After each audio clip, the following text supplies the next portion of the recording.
At 12:14 in the morning, my phone rang. Outside, violent thunder rattled the thin window panes of my modest single-story home, but it was the fragile, trembling voice on the other end of the line that truly shook my foundation. It was my daughter, Chloe. She was sobbing, her breath coming in ragged, terrified gasps, as if she was trying to hide in a very small space. "Dad, please hurry! They are in the garage!" Before I could even form a question, before I could ask who she was talking about, the sickening crunch of shattering glass exploded through the speaker. It was followed immediately by the heavy, deliberate thud of boots stomping across a hardwood floor. A man shouted something I could not make out. Then the line went dead. I drove through blinding rain that night, my knuckles white on the steering wheel, absolutely terrified I was already too late. But when I finally forced her heavy garage door open, I did not find a random home invasion. 3 familiar, deeply respected men froze in the toxic haze, and in that single instant, one sick secret destroyed our entire family. My name is Thomas Bradley. I am 68 years old. For 40 grueling years, I worked as a freight train conductor. I spent my entire adult life navigating thousands of tons of steel across this vast country, feeling the deep, rhythmic rumble of the tracks in my bones. I worked exhausting night shifts, enduring freezing winters and suffocating summers just to put food on the table and a secure roof over my family. I am a man built on routine, rigid structure and unyielding vigilance. When you haul hazardous materials across the dark expanse of the American Midwest, you learn to trust your gut implicitly. You learn to read the slight changes in the wind, to anticipate catastrophic disasters long before they actually happen. But absolutely nothing could have prepared me for the sickening disaster that was waiting for me in my own daughter's backyard. Chloe is 32 years old. She is my only child, my blood, my legacy. Since my wife passed away a decade ago, Chloe has been the absolute center of my universe. She is a hard-working, exceptionally trusting woman who built a highly successful local catering business completely from the ground up. She poured her heart into feeding people, organizing charity banquets, and making others smile. I was so incredibly proud of her. I trusted her judgment implicitly. When she married Preston Caldwell 3 years ago, I wanted desperately to be happy for her. Preston was 35. A polished, rapidly rising wealth manager with expensive tailored suits and a smile that always seemed just a little too practiced, a little too perfect. He was the kind of man who always knew exactly what to say at Sunday service, the kind of man who charmed every elderly widow and local businessman he met. His older brother Carter was 38 and practically owned half the commercial real estate in our county. They ran in exclusive circles of extreme wealth and political influence that a retired blue-collar rail worker like me rarely ever saw. I always felt a quiet, nagging unease around Preston, a strange friction in my gut, telling me his charm was a hollow mask. But fathers always worry about the men who take their daughters away. I told myself to step back, to quiet my doubts, and let my daughter live her pristine suburban life. I chose to ignore my deepest instincts. I will regret that choice for the rest of my days. When the phone went dead at 12:14, I did not waste a single second calling her back. I knew that heavy, sudden silence. It was the suffocating silence of a trap snapping shut. I threw off my blankets and pulled on my thick, heavy-duty work boots. My heart hammered wildly against my ribs, pumping a cold, singular focus through my veins. Panic is a luxury you simply cannot afford when a multi-ton machine goes off the rails. You have to act. I went straight to my hall closet and grabbed my heavy steel flashlight. It is a solid weighted tool that has seen me through decades of pitch-black rail yards. Then I marched out to my heavy-duty pickup truck, opened the metal toolbox in the bed, and pulled out a solid iron crowbar. I gripped the cold metal, threw the truck into gear, and tore out of my driveway, kicking up a spray of gravel. The storm outside was biblical. Rain lashed against my windshield in violent, blinding sheets obscuring the road ahead. The windshield wipers beat frantically, rubber squeaking against the glass, but they could barely clear the deluge fast enough. Thunder cracked right above my truck, vibrating violently through the steering column and rattling my teeth. I pressed the gas pedal straight to the floorboard. I ran every red light. I ignored every stop sign. I blasted through the slick, flooded suburban streets of our town, my heavy tires hydroplaning slightly as I took the sharp corners at reckless speeds. I did not care about the local police. I did not care about the speed limits or the danger. All I could see in my mind was Chloe's terrified face. All I could hear was that ragged, breathless whisper begging me to hurry. As I gripped the steering wheel so hard, my hands began to cramp. I thought about all the years I spent away from home on the trains. I thought about the birthdays I missed, the anniversaries spent sitting alone in cheap, drafty motels in freezing rail towns. I made those painful sacrifices so Chloe would never have to know fear. I worked my body to the absolute bone so she could grow up safe, get a stellar education, and build a beautiful, secure life. The very idea that someone was inside her house terrorizing her in the dark filled me with a righteous, blinding fury. I prayed aloud to God, my voice cracking over the roar of the engine, asking him to keep her breathing just a little bit longer. Let me get there. Just let me get there in time. I turned into her upscale, highly secured neighborhood. The contrast between the violent, chaotic storm and the pristine, perfectly manicured lawns was jarring. These were the sprawling homes of doctors, lawyers, and elite wealth managers. These were places where ugly, violent things were not supposed to happen. I killed my headlights as I approached her street, letting the heavy truck roll silently through the pouring rain. I did not want to alert whoever had broken into her home. I needed the element of total surprise. I parked my truck 2 houses down, pulling up tightly against the curb, completely cloaked in the deep shadows of a massive oak tree. I stepped out into the freezing downpour. The cold rain soaked right through my flannel jacket in seconds, chilling my skin, but I barely registered the temperature.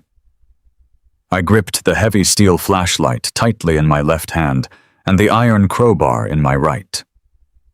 I moved quickly and quietly across the wet, spongy grass, sticking strictly to the dark shadows of the tall, perfectly trimmed hedges that bordered her massive property. The main house was entirely dark. Not a single light shone from the large, expensive windows. There was no movement inside. It looked like a silent, abandoned tomb. But as I crept cautiously around the side of the property toward the expansive backyard, I noticed something deeply wrong. The sprawling, detached 3-car garage sat at the far end of a long paved driveway. From beneath the heavy automated garage door, a thin, unnatural sliver of yellow light leaked out into the pooling rainwater. I approached the garage, slowly pressing my back flat against the wet brick exterior. That was when I heard it. A low, muffled, continuous hum vibrating through the thick brick walls. It was a car engine. It was running steadily inside the closed garage. My stomach dropped out completely. Every single alarm bell in my head screamed at once in deafening unison. A running engine in a sealed, unventilated room means only one thing: carbon monoxide. It is a silent, completely odorless killer. It does not take long to fill a space, quietly putting everyone inside to sleep before slowly and methodically suffocating them. They were not just hurting her. They were actively trying to silence her permanently. I did not hesitate. I rounded the corner to the side access door of the garage. I grabbed the brass handle and twisted it hard, but it was locked tight from the inside. I took a step back, raised my heavy steel boot, and kicked the door right next to the deadbolt with all my strength. The wood splintered with a loud crack, but the heavy metal frame held surprisingly strong. Time was rapidly running out. Every single second that engine hummed, my precious daughter was breathing in lethal poison. I quickly wedged the flat-hooked end of my iron crowbar deep into the tight gap between the wooden door and the metal frame. I braced my feet against the wet concrete, planting my boots firmly to gain traction, and threw all 200 pounds of my body weight backward. The metal hinges shrieked in protest.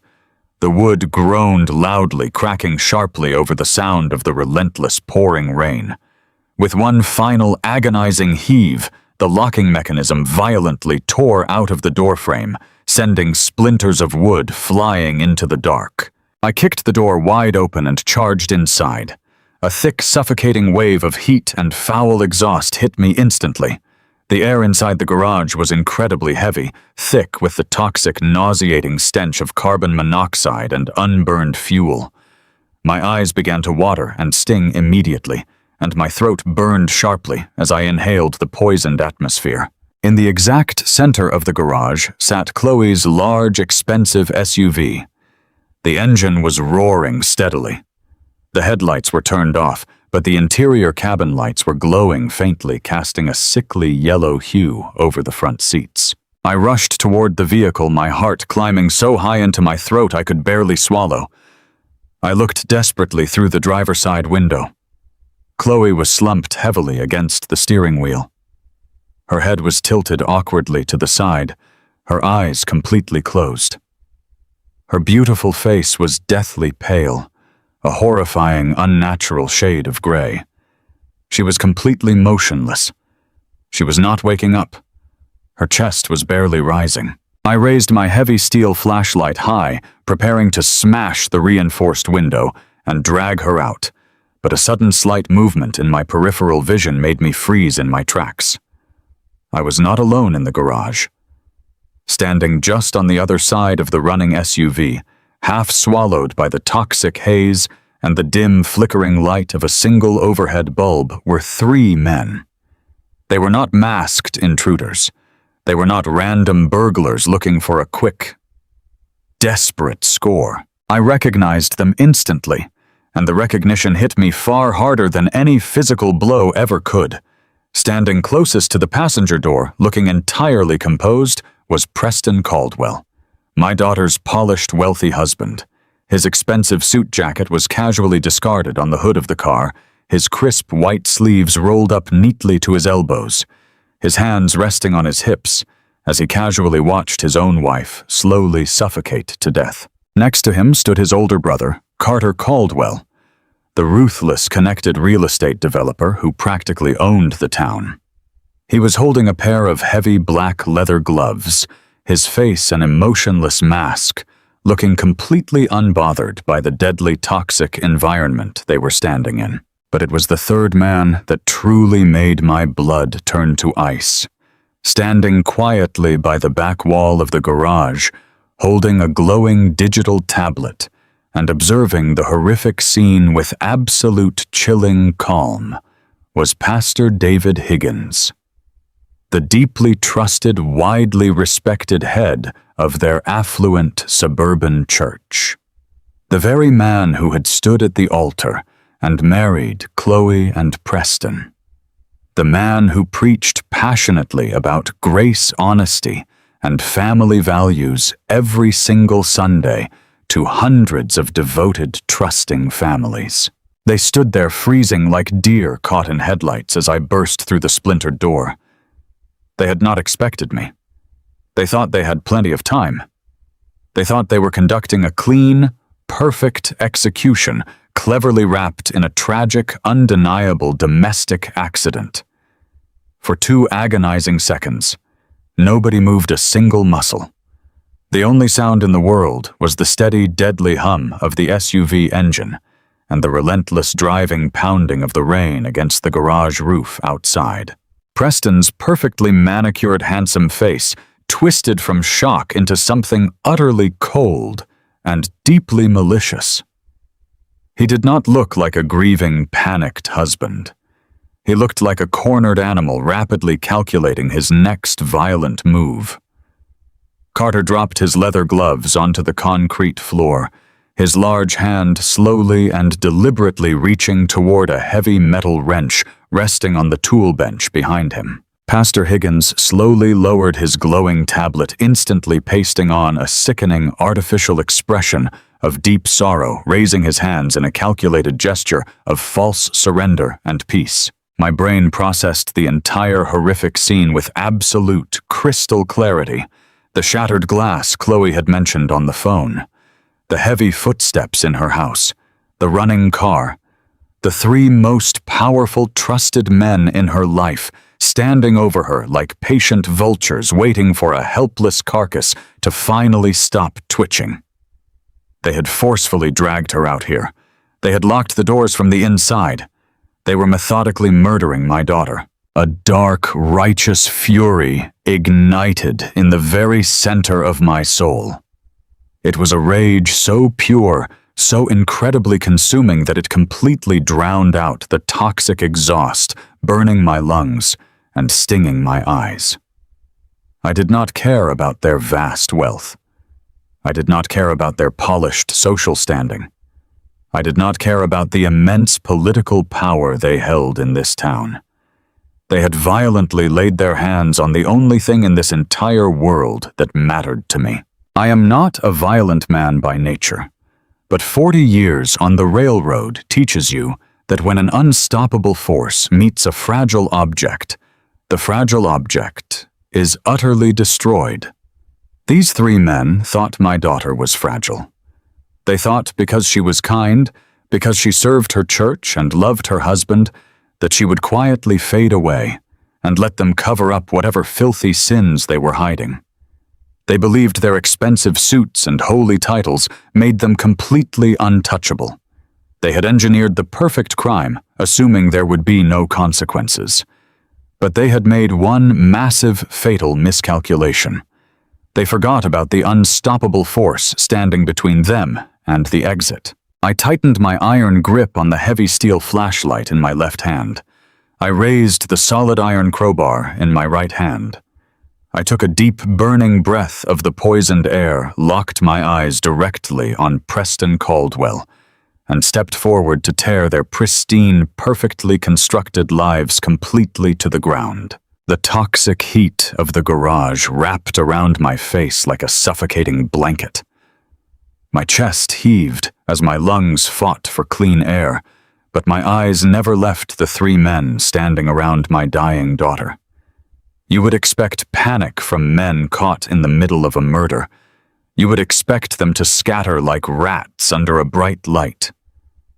But these were not common criminals. These were men of extreme privilege and power. They were accustomed to controlling the narrative. Preston Caldwell was the first to recover his composure. The absolute sociopathic smoothness of his transition made my stomach violently turn. He stepped away from the idling SUV and raised his hands palms outward in a gesture of complete fabricated surrender. His face twisted into a mask of pure agonizing tragedy.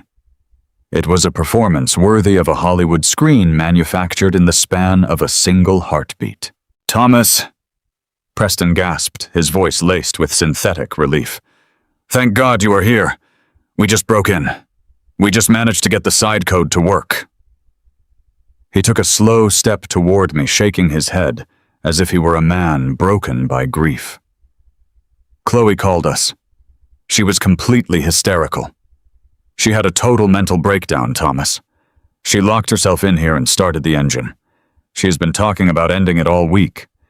We were just trying to figure out how to get her out before it was too late." It was a brilliantly constructed lie.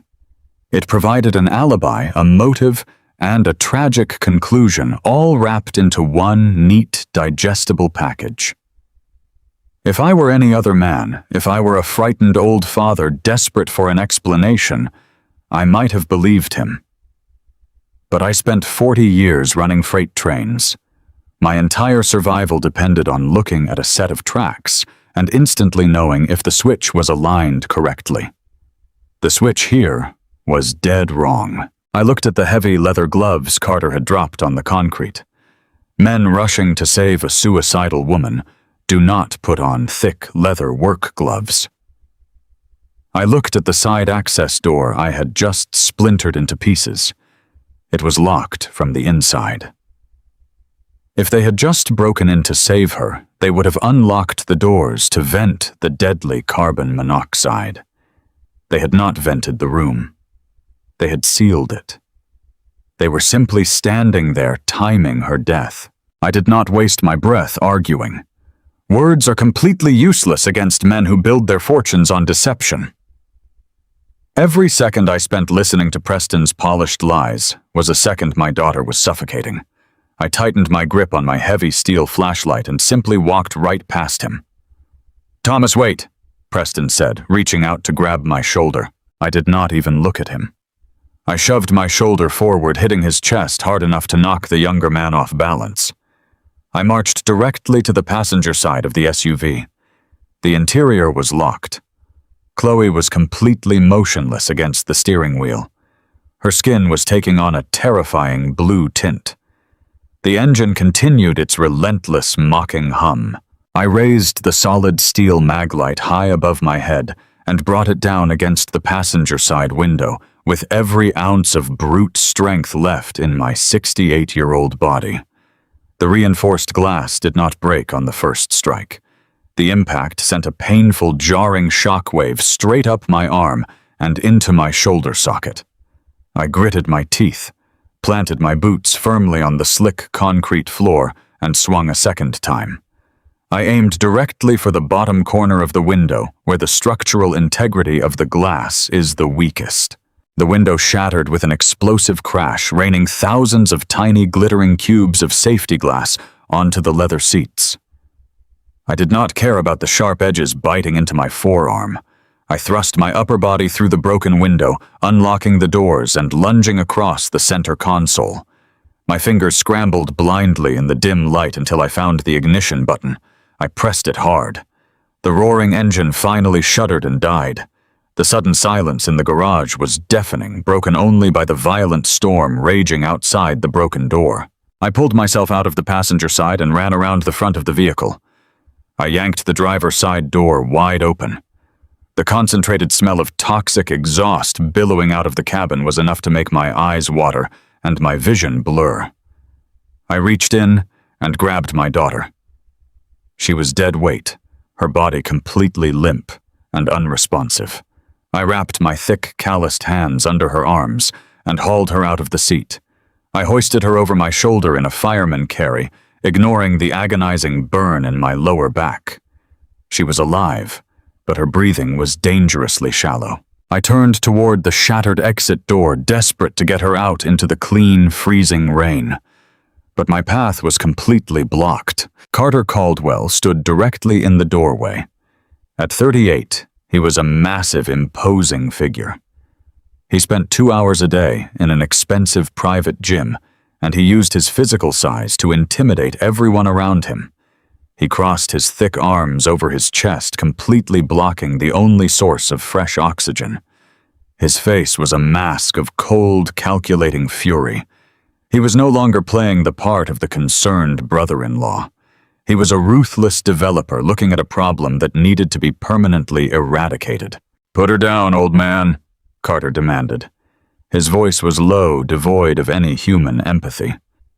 "You are not taking her anywhere. You just committed a felony. You broke into private property. You destroyed a door. You assaulted my brother." He reached into his tailored slacks and pulled out his cell phone, holding it up like a loaded weapon. "Do you know who I play golf with every single Thursday morning, Thomas? I play with the chief of police. I fund his entire re-election campaign through my political action committee.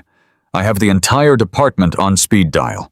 I make one phone call right now, and you will be arrested for breaking and entering aggravated assault and attempting to kidnap a mentally unstable woman." Carter took a menacing step forward, crowding my personal space. "You put her back in that car. We will call the paramedics. We will tell them you arrived in a drunken rage and disrupted a delicate medical emergency. Who do you think this town will believe, a retired train conductor or the most powerful real estate developer in the county?" My muscles ached under Chloe's dead weight. The carbon monoxide in the air was making my head spin, but the absolute sheer audacity of his threat kept me fiercely grounded. They were going to frame me. They were going to use their immense wealth to turn my rescue into a violent crime. Before I could formulate a physical response, Pastor David Higgins stepped out of the shadows. He walked toward me with slow, measured steps, holding his hands together in a posture of deep, pious prayer. This was the man who baptized local children. This was the man who counseled grieving widows. Seeing him standing in this toxic execution chamber made my stomach violently reject its contents. "Thomas, please listen to reason," Pastor Higgins said. He used that deep, soothing, perfectly modulated voice that commanded absolute silence every Sunday morning. "We are all hurting here. Chloe's mind is broken. The Lord works in mysterious ways, and sometimes he calls his troubled sheep home before we are ready to let them go. You are acting out of worldly anger. You must calm your heart. Put the girl down. Give her to Preston. Her husband is her legal guardian under God and the law. Do not let your pride destroy you tonight." The absolute sickening hypocrisy of his words was the final straw. He was using the name of God to bless a murder. He was trying to pacify me with scripture while standing over my suffocating daughter. I looked at the three of them: the manipulative husband, the corrupt corporate enforcer, the wicked fallen priest. They formed an impenetrable wall of social and political power. In any normal courtroom, in any standard suburban dispute, they would crush a man like me without breaking a single sweat. But we were not in a courtroom. We were in a dark, toxic garage, and I was holding a heavy iron crowbar. I realized in that exact fraction of a second that I could not simply fight my way through a man of Carter's size while carrying Chloe. I needed to shatter their absolute confidence. I needed to introduce a level of chaotic violence that these soft, pampered men had never actually experienced in their sanitized lives. They were used to destroying people on paper, in boardrooms, and through whispered rumors. They did not know how to handle raw, blue-collar grit. Parked right next to the SUV was Preston's absolute pride and joy. It was a pristine, custom-ordered European sports car. It was worth more than my entire retirement pension. Preston loved that car more than he loved his own life. It was his ultimate status symbol. I shifted Chloe's weight securely onto my left shoulder. I tightened my grip on the iron crowbar with my right hand. I did not say a single word. I did not issue a threat. I simply stepped sideways, raised the heavy iron bar high into the toxic air, and swung it downward with a ferocious, primal roar. The thick iron bar slammed into the center of the sports car windshield with the force of a freight train coupling. The impact sounded like a bomb going off inside the enclosed garage. The expensive custom glass caved inward, violently spiderwebbing into a million jagged pieces. The car alarm instantly triggered, erupting into a deafening, piercing wail that echoed painfully off the brick walls. The sudden explosive destruction completely shattered their arrogant composure. Preston shrieked in absolute horror, instinctively throwing his hands over his ears and lunging toward his ruined vehicle. Carter flinched backward, his eyes widening in genuine shock at the sheer, unpredictable violence of the act. Pastor Higgins dropped his tablet, stumbling over his own expensive shoes to get away from the falling glass. Their perfect, calculated execution had suddenly turned into an unpredictable, screaming nightmare. I had completely stolen their control. I did not wait for them to recover. I used the 2 seconds of absolute chaos to my advantage. I dropped my shoulder and charged forward like a defensive lineman. I slammed my heavy, wet work boot directly into Carter's shin, sending a sickening crack through the air over the blaring car alarm. Carter howled in sudden agony, his leg buckling beneath him as he crashed hard onto the cold concrete floor. I shoved past his falling body and burst through the shattered doorframe out into the freezing, violent storm. The blast of cold, clean rain hitting my face was the most glorious sensation I have ever felt. I sucked in massive burning gulps of fresh oxygen, my lungs screaming in protest as I sprinted across the flooded grass toward my parked truck. Chloe remained completely motionless on my shoulder, oblivious to the freezing downpour soaking through her clothes. The heavy rain washed the stench of exhaust and death from my skin, but I could hear the men scrambling behind me. "Get him," Carter bellowed from the garage, his voice cracking with intense physical pain and absolute fury. "Do not let him leave this street." I reached my pickup truck, threw open the passenger side door, and gently placed my daughter onto the bench seat. I quickly strapped the heavy seatbelt across her chest to keep her upright. I slammed the door shut, ran around the front grille of the truck, and threw myself into the driver's seat. I shoved the key into the ignition and twisted it hard. The heavy diesel engine roared to life instantly, a deep, comforting mechanical growl that I had trusted my entire life. I jammed the transmission into drive. In my rearview mirror, I saw Preston and Pastor Higgins sprint out of the garage into the driving rain. Preston was waving his arms frantically, screaming something that was completely drowned out by the rolling thunder. Carter limped heavily out behind them, holding his cell phone to his ear, his face illuminated by the harsh blue glare of the screen. He was calling his corrupt police chief. He was setting the trap. I slammed my foot down on the gas pedal. The heavy rear tires spun wildly for a fraction of a second on the wet pavement before finding solid traction. The truck surged forward, tearing away from the curb and hurtling down the dark, flooded street. I kept my headlights completely off until I was 3 blocks away, navigating purely by the occasional flash of lightning and the dim glow of the suburban street lamps. I checked on Chloe. She was shivering violently now, her head rolling against the window glass, but she was pulling in deep, ragged breaths of clean air. She was alive. I had ripped her from the jaws of a calculated execution, but the sheer horrifying reality of our situation was rapidly setting in. The tension inside the cab of my truck completely shifted. The immediate suffocating danger of the carbon monoxide was gone, but an entirely new, far more terrifying nightmare had just begun. We were not just fleeing a crime scene. We were officially on the run from a syndicate of immensely wealthy, socially untouchable men who controlled the local law enforcement. I had assaulted a prominent developer and destroyed a fortune in private property. They were going to use every single resource at their disposal to hunt us down, label us as criminals, and silence my daughter before she could ever expose their filthy secrets. I turned onto the main highway, the rain hammering fiercely against the metal roof of my truck. I gripped the steering wheel, my heart pounding a steady, relentless rhythm. The chase had officially begun. The blinding rain hammered against the windshield of my heavy-duty pickup truck as I tore away from the Caldwell estate. My heart hammered a frantic rhythm against my ribs, but the cold, conditioned discipline of 40 years on the railroad kept my hands perfectly steady on the steering wheel. I glanced at the rearview mirror every few seconds, expecting to see the flashing red and blue lights of the local police cutting through the darkness. Carter Caldwell practically owned the local precinct. His real estate development money funded the police union, the benevolent associations, and the chief of police's re-election campaigns. If I took my daughter to the county hospital, the doctors would be legally obligated to report the suspected carbon monoxide poisoning. The police would arrive in minutes.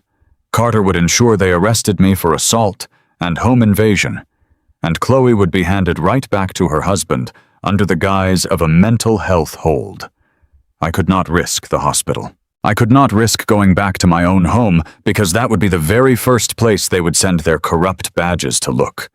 We needed to disappear completely until I could formulate a plan to tear their criminal syndicate to the ground. I knew exactly where to go. 20 years ago, long before the suburban sprawl swallowed the county, I bought a tiny decommissioned switchman's cabin at a railway surplus auction.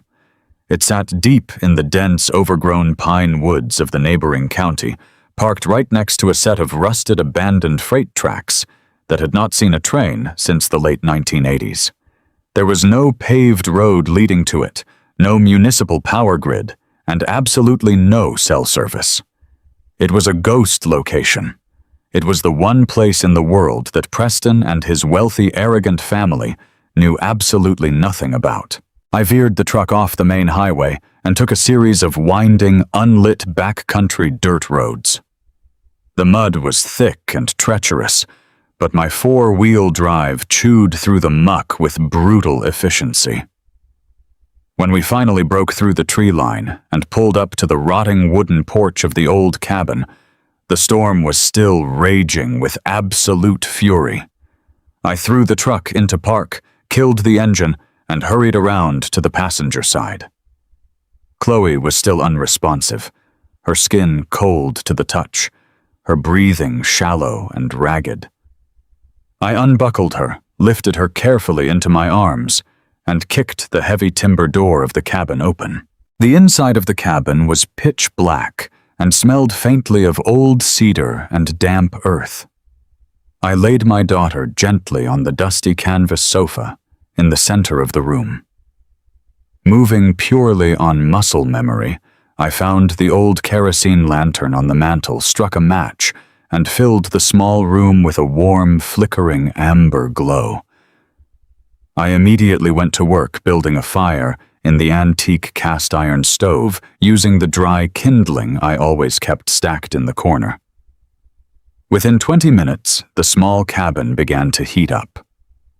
I wrapped Chloe in 3 heavy wool blankets, pulled a wooden chair right next to the sofa, and sat down to keep watch. The wait was pure, unadulterated agony. I sat in the dim lantern light, listening to the rain beat against the corrugated tin roof, watching the rise and fall of my daughter's chest. Every ragged breath she took felt like a knife twisting in my own gut. I thought about the little girl who used to wait on the front porch for my truck to pull into the driveway after a long haul across the state. I thought about the brilliant, ambitious woman who poured her entire soul into building her catering business, determined to make her own mark on the world. The image of those 3 men standing around her vehicle waiting for her lungs to stop working burned into my retinas. It was an image of pure, concentrated evil. It took nearly 4 hours for the toxic gas to fully work its way out of her system. Around 5 in the morning, just as the sky outside began to turn a bruised, stormy purple, Chloe shifted under the blankets. A violent, racking cough tore through her throat. I immediately dropped to my knees beside the sofa and helped her sit up. The physical aftermath of carbon monoxide poisoning is brutal. She leaned over the edge of the sofa and was violently sick into an old metal bucket I had placed on the floorboards. Her entire body shook with severe tremors. When she finally slumped back against the cushions, her eyes snapped wide open. The absolute blinding terror in her gaze shattered my heart. She looked around the dimly lit cabin, her breathing turning into rapid, panicked gasps. She did not know where she was. She thought she was still trapped. "Dad." She choked out her voice, a raw, agonizing whisper. "Dad, they are going to kill me. They are coming back." I grabbed her trembling shoulders with my large, calloused hands. I held her firmly, anchoring her to the present moment. I did not offer her soft, empty platitudes. I used the exact same steady, unyielding tone of voice I used when a 1,000-ton freight train was hurtling toward a massive track failure. "Look at me, Chloe," I commanded gently, but with absolute authority. "Look right at my eyes. You are safe. You are miles away from that house. Nobody knows we are here, and nobody is coming through that door. But I need you to breathe. Panic is the enemy. It blinds you. It makes you weak. Structure and truth are our weapons now. We are going to build a solid track out of this nightmare, but I cannot do it if you do not focus. Breathe with me." She stared into my eyes, searching for the solid, unbreakable foundation I was offering her. Slowly, the frantic heaving of her chest began to steady. She pulled in a long, shaky breath of the warm wood smoke-scented air. She leaned forward and buried her face in my chest, weeping with a profound, soul-crushing grief that comes only when you realize the person you loved and trusted most in the world is a complete monster.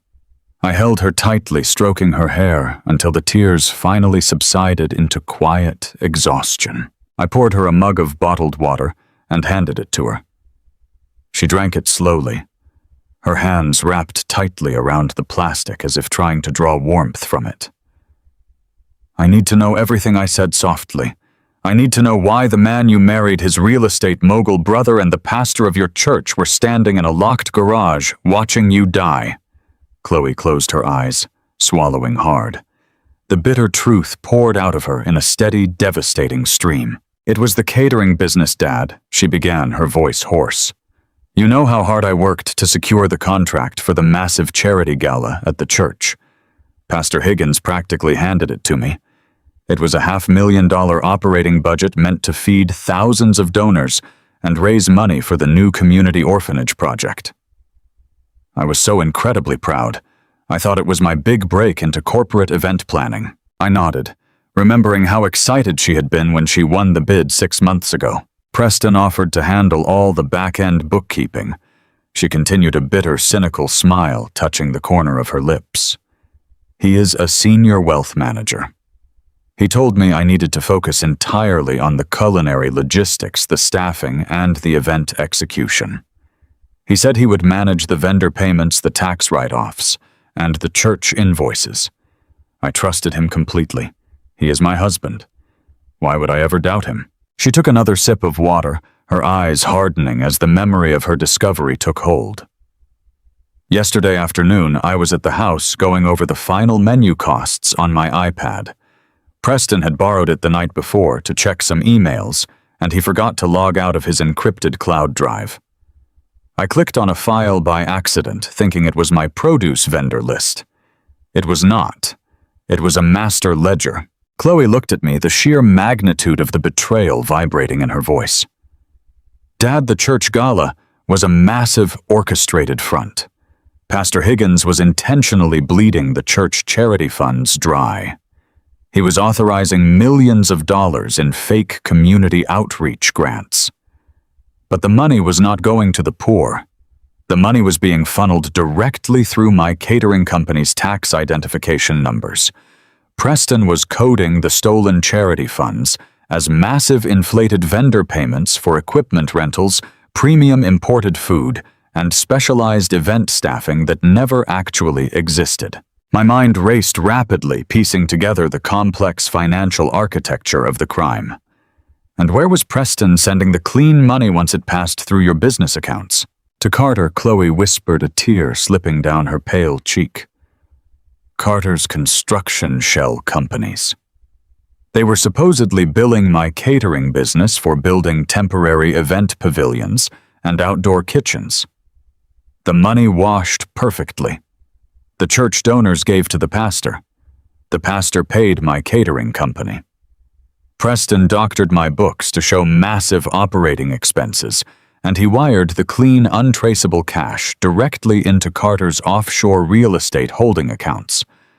They have been doing it for years. They have stolen nearly $4 million from the congregation, and my business is the dummy front taking all the legal liability. The sheer arrogant brilliance of the scheme made my blood run cold. They had engineered a flawless closed-loop money laundering syndicate using the most trusted institutions in the community. The church provided the endless supply of donor cash. Preston provided the financial wizardry to move the money without triggering banking alarms. Carter provided the dummy corporations to receive the washed funds. And Chloe, sweet, trusting, hard-working Chloe, provided the perfect innocent scapegoat if the IRS or the federal government ever came knocking. "I confronted Preston when he came home from work last night," Chloe said, her voice dropping into a hollow, traumatized register. "I was so angry, Dad.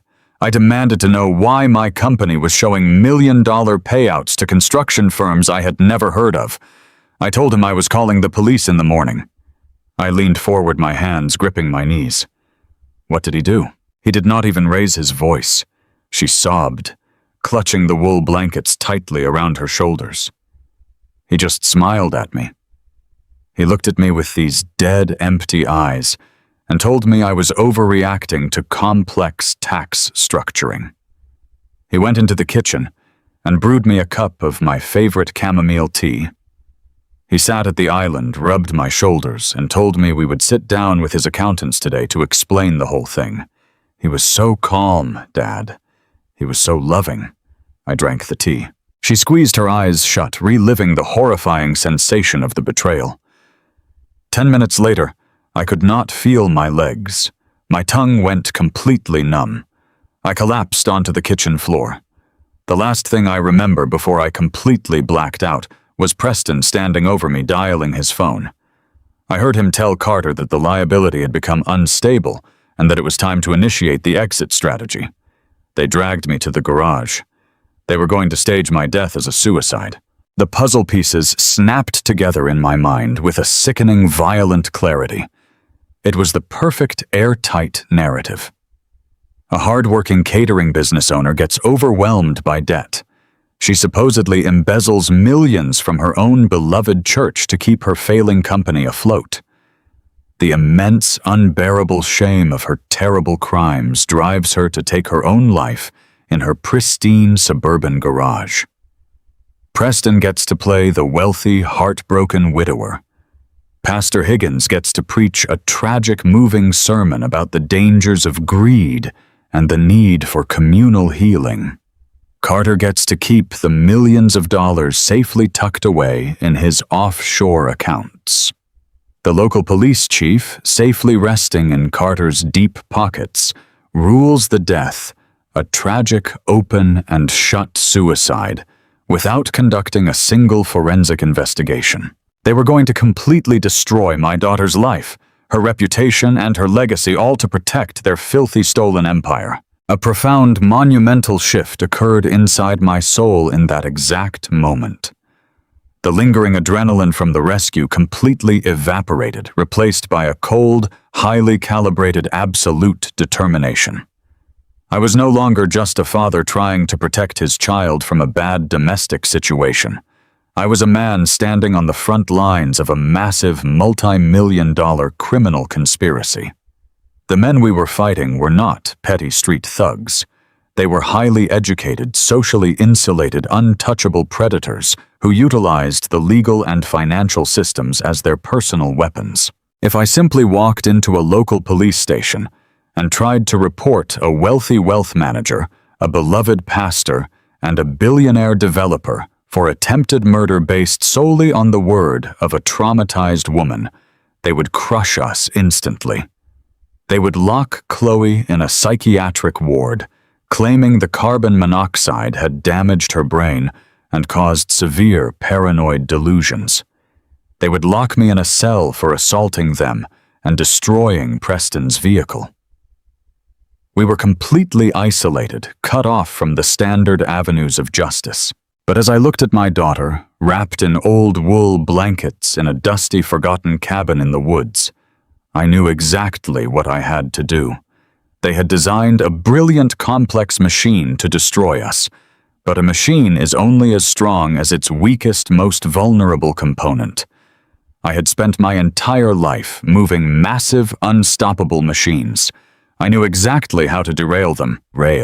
We are not going to the local police, Chloe, I said softly, standing up from the wooden chair and walking over to the frosted window to look out at the rising sun. The storm was finally beginning to break, leaving behind a cold, gray, washed-out morning. Chloe looked up at me, confusion cutting through her exhaustion. Then what are we going to do, Dad? They have all the power. They have all the money. They are going to frame me. They are definitely going to try, I replied, my voice hard and resolute. By the time the sun is fully up, they will have already spun their web of lies. They will control the narrative in this town. But lies require constant, exhausting maintenance. Truth only requires a proper introduction. We are not going to fight them with our words, sweetheart. We are going to fight them with their own arrogance. We are going to take their pristine, holy facade and burn it to the ground in front of the entire world. I turned back to face her, the blueprint of a total devastating demolition already drawing itself clearly in my mind. You rest today. Get your strength back.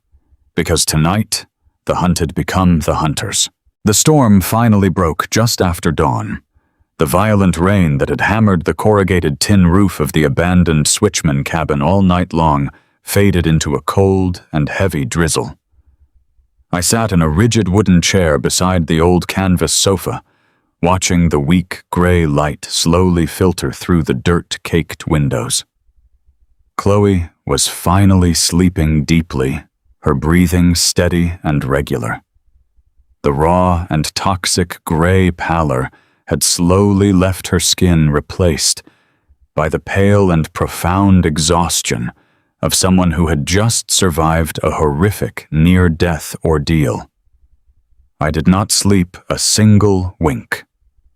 My mind was running like a high-speed freight train, calculating distances, evaluating risks, and preparing for the inevitable collision. I knew Preston Caldwell and his brother Carter.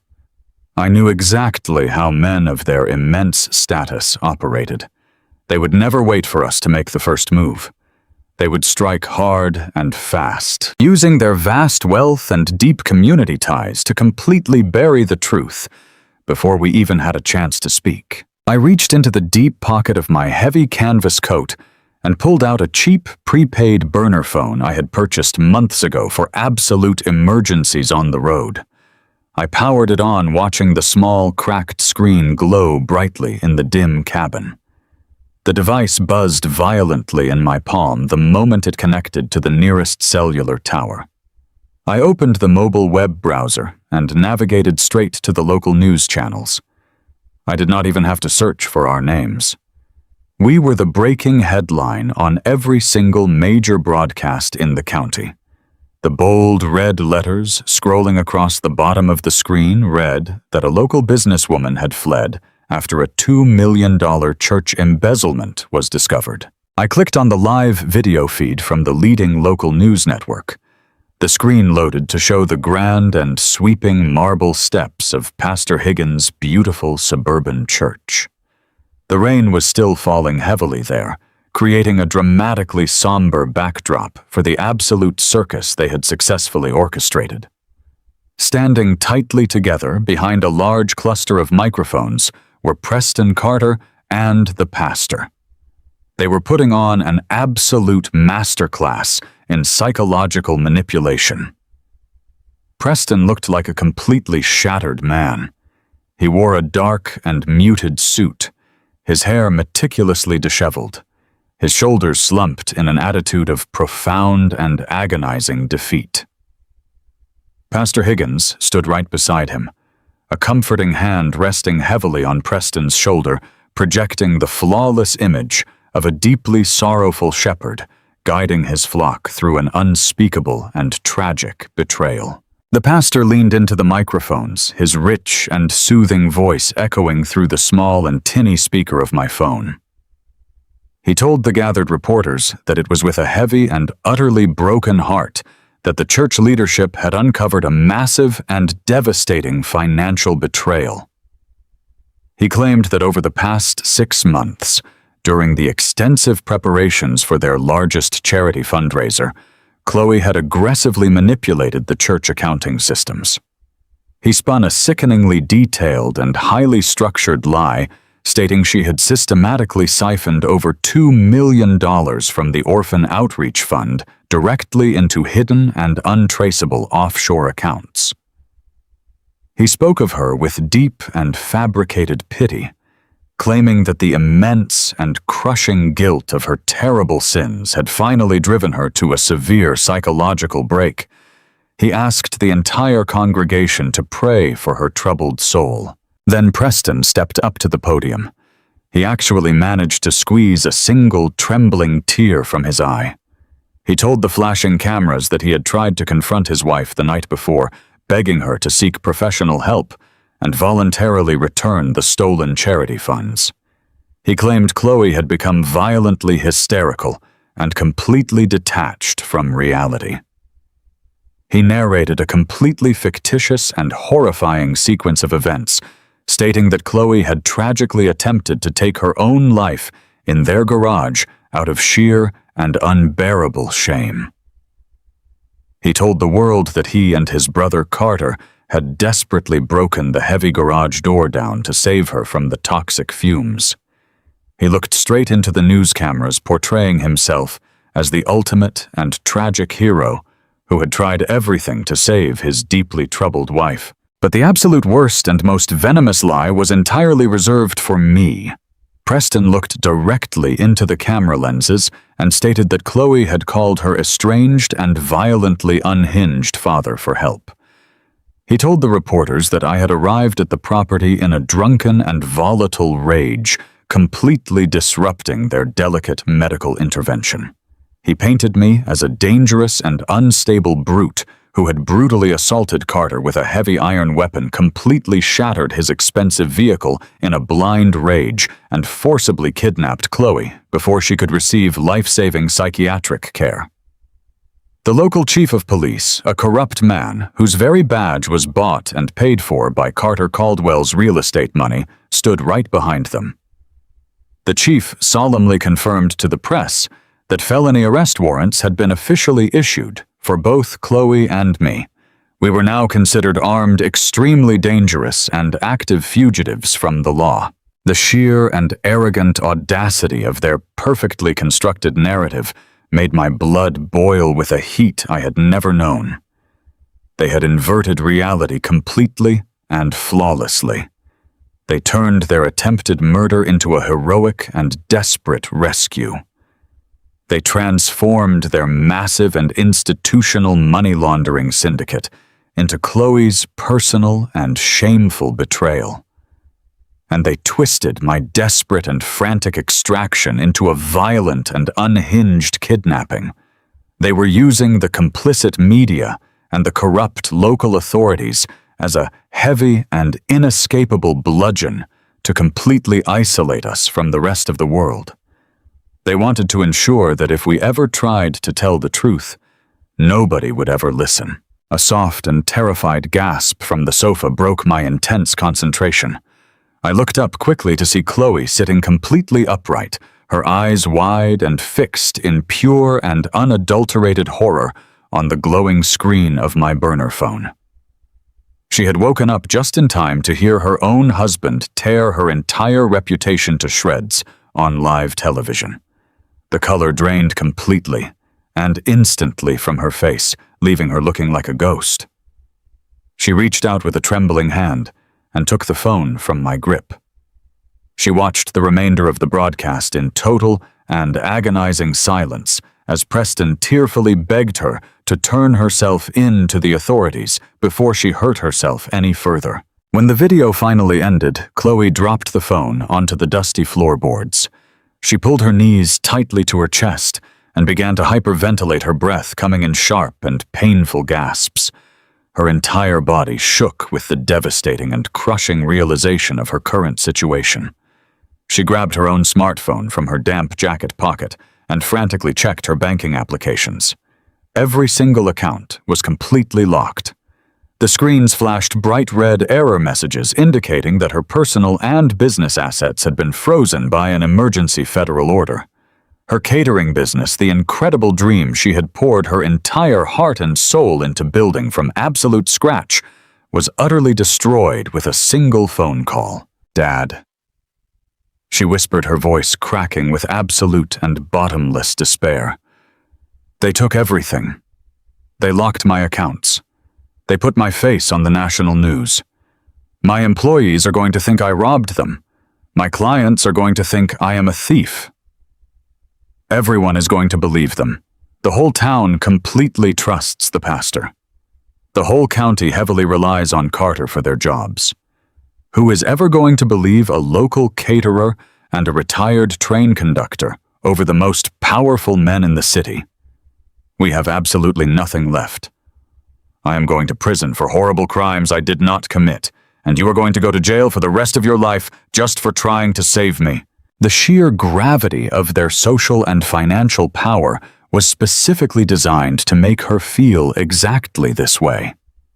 It was an intentional and highly engineered psychological weapon designed to crush her spirit so completely that she would simply surrender to their narrative. When you are entirely surrounded by powerful men who completely control the money, the local law enforcement, and the moral high ground of the entire community fighting back, feels exactly like trying to stop a runaway freight train with your bare hands. She was crying hysterically now, utterly defeated by the crushing and suffocating weight of their pristine and impenetrable facade. They wanted her to feel like she was drowning. I did not wrap my arms around her and tell her everything would magically be okay. I did not offer her sweet, useless, and comforting lies. When a massive structural beam fails, you do not cry over the splintered wood. You grab your heavy tools, you reinforce the load-bearing walls, and you rebuild it stronger than it ever was before. I stood up, walked over to the old metal sink in the corner of the cabin, poured a glass of cold water, and handed it directly to her. My face was a rigid mask of absolute and unyielding resolve. I had faced down massive mechanical failures, brutal weather, and impossible odds my entire life. I was not going to let a group of arrogant men in expensive suits destroy my only child. "Drink this," I commanded quietly, my voice leaving absolutely no room for argument. "Wash the fear completely out of your throat, Chloe. We are completely done crying over men who do not have a single shred of humanity in their souls. They want you to panic. They want you to feel small and helpless. That is exactly how bullies operate." She looked up at me, the tears still streaming rapidly down her pale cheeks, clearly startled by the cold, hard, and unbending edge in my voice. "But we are trapped." "Dad," she pleaded, her hands shaking as she gripped the water glass. "The police are actively looking for us right now. We are fugitives." "Let them look all they want," I said, pulling my heavy wooden chair directly in front of her and leaning in close so she had nowhere else to look but into my eyes. "Do you know how many times I have hauled explosive and highly volatile cargo through a blinding blizzard with failing brakes? You do not survive those terrifying nights by throwing your hands up and accepting defeat. You survive by focusing entirely and completely on the absolute mechanics of the problem. Preston Carter and the pastor have built a massive and highly complex machine to wash their stolen money. They think their machine is perfect, but every single machine in the world leaves a paper trail. Every single machine requires a master blueprint to operate. If we want to destroy their machine, we have to steal their blueprint." Chloe wiped her eyes with the back of her sleeve, her rapid breathing slowly steadying as she locked onto my unwavering and confident gaze. She told me the secondary ledger she had found on Preston's cloud drive the day before was only a digital copy, a fragmented piece of the larger puzzle. She explained that Preston was deeply and obsessively paranoid about hackers and digital tracing. He never kept the actual physical routing numbers or the final offshore destination codes on any networked device. He kept the true physical master ledger locked securely away in his home office. "And where exactly does he keep this physical ledger?" I asked, my mind already mapping out the precise tactical architecture of his sprawling and multi-million-dollar estate. Chloe swallowed hard, the fear creeping back into her voice. "He has a highly advanced biometric safe built directly into the wall behind his custom bookshelves. It requires his specific thumbprint and a retina scan to even open the locking mechanism. He boasts about it all the time to his friends. He says it is completely impenetrable by any standard means. He keeps the physical ledger book, the heavily encrypted flash drives, and the offshore banking hardware tokens inside it. If we had those specific items, we could prove absolutely everything.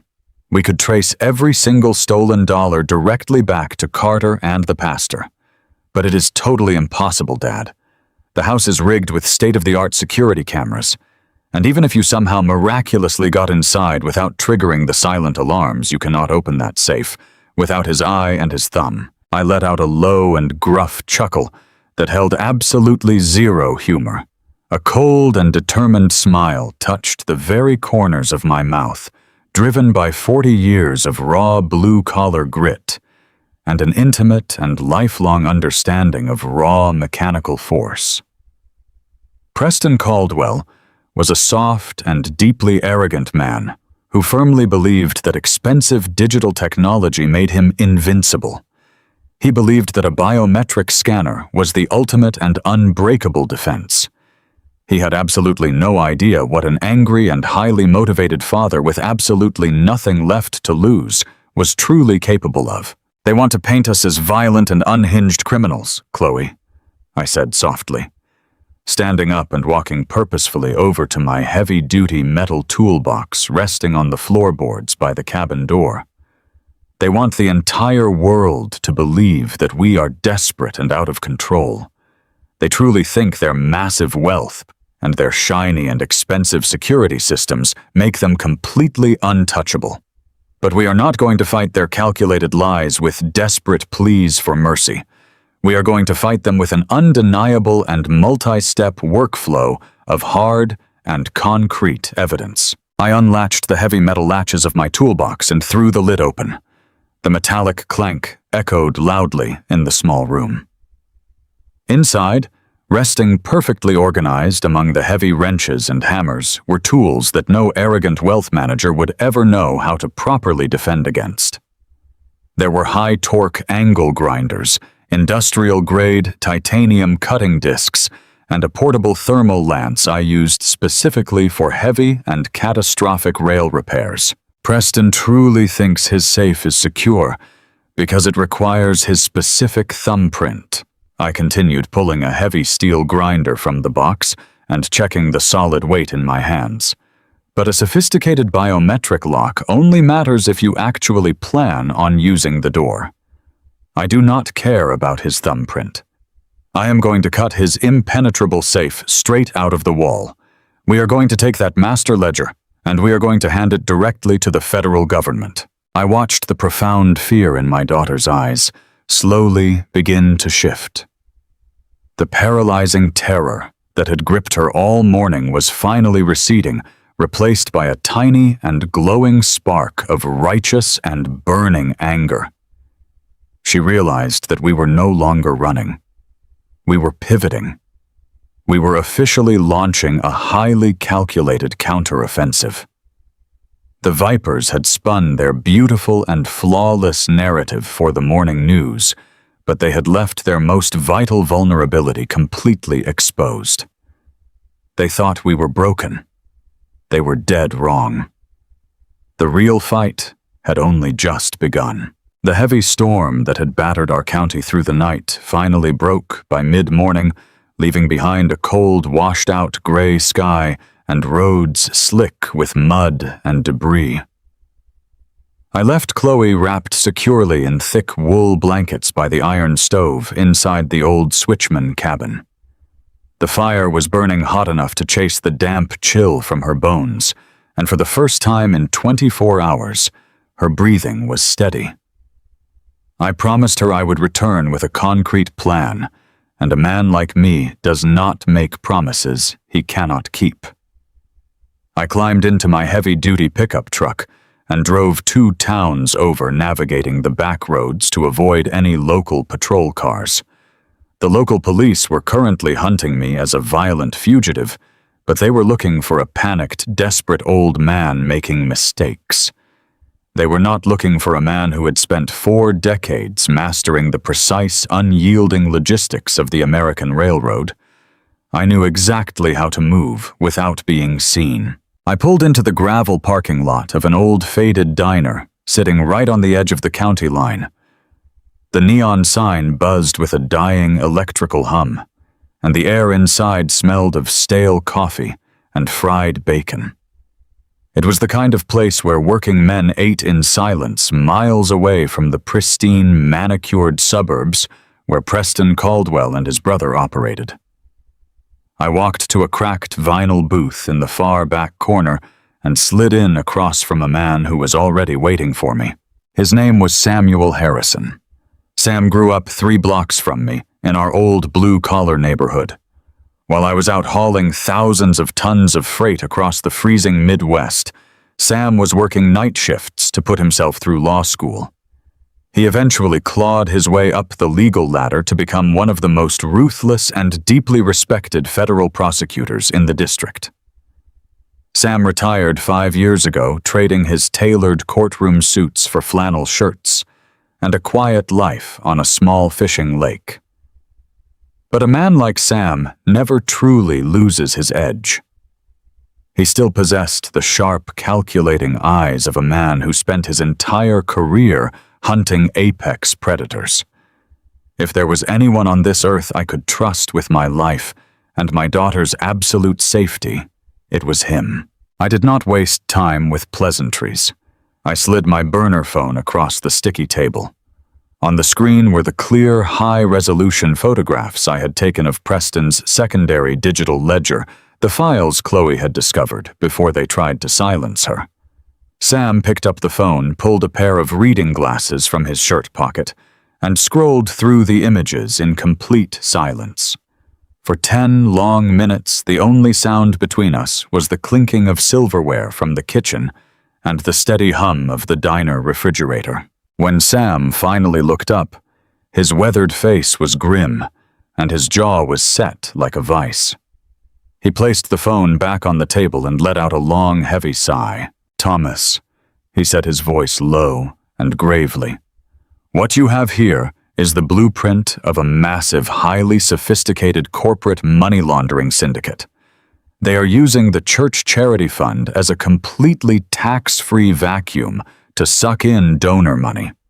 Then they are inflating the catering invoices to wash the cash and pushing the clean money straight into Carter Caldwell's offshore shell companies. It is brilliant, and it is utterly sickening. But more importantly, it makes absolute sense why they tried to stage Chloe's death.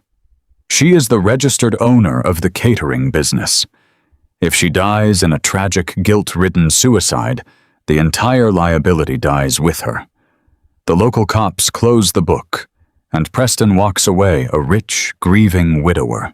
I felt a fresh wave of righteous anger flare in my chest, but I kept my voice perfectly level. I told him about the morning news broadcast. I told him about the felony warrants issued for my arrest, and the completely fabricated story Preston and the pastor had spun for the cameras. I asked him if we could take these photos to the local authorities and demand an investigation. Sam shook his head immediately, leaning forward over his cooling mug of black coffee. "Absolutely not. Your instincts last night saved your life and your daughter's life. Do you know how much money Carter Caldwell funnels into the local political action committees? He practically bought the police chief his summer home in Florida. The local authorities are nothing but a highly paid private security force for the Caldwell family. If you walk into that precinct with these photos, they will arrest you on the spot. They will confiscate your phone, delete the evidence, and lock Chloe in a psychiatric ward before the sun goes down. Then we go higher," I stated firmly. "We take it to the federal level. We take it to your old colleagues at the Bureau." Sam rubbed his tired eyes and let out another breath. "Thomas, federal investigations require a massive threshold of evidence to initiate. A high-priced defense attorney like the ones Carter keeps on retainer will look at these digital photos and laugh. They will claim the files were fabricated. They will claim Chloe doctored the cloud drive herself during her mental breakdown to frame her innocent husband. Digital evidence can be manipulated, and in a court of law, plausible deniability is a rich man's best friend. If I go to the FBI right now, they will tell me it is a local domestic dispute and turn me away." I stared at him, feeling the immense, crushing weight of the system they had built. "So what do we need, Sam? Tell me exactly what it takes to bypass the local corruption and force the federal government to kick Preston's front door down." Sam looked me dead in the eye, his gaze piercing and absolute. "We need the physical master ledger.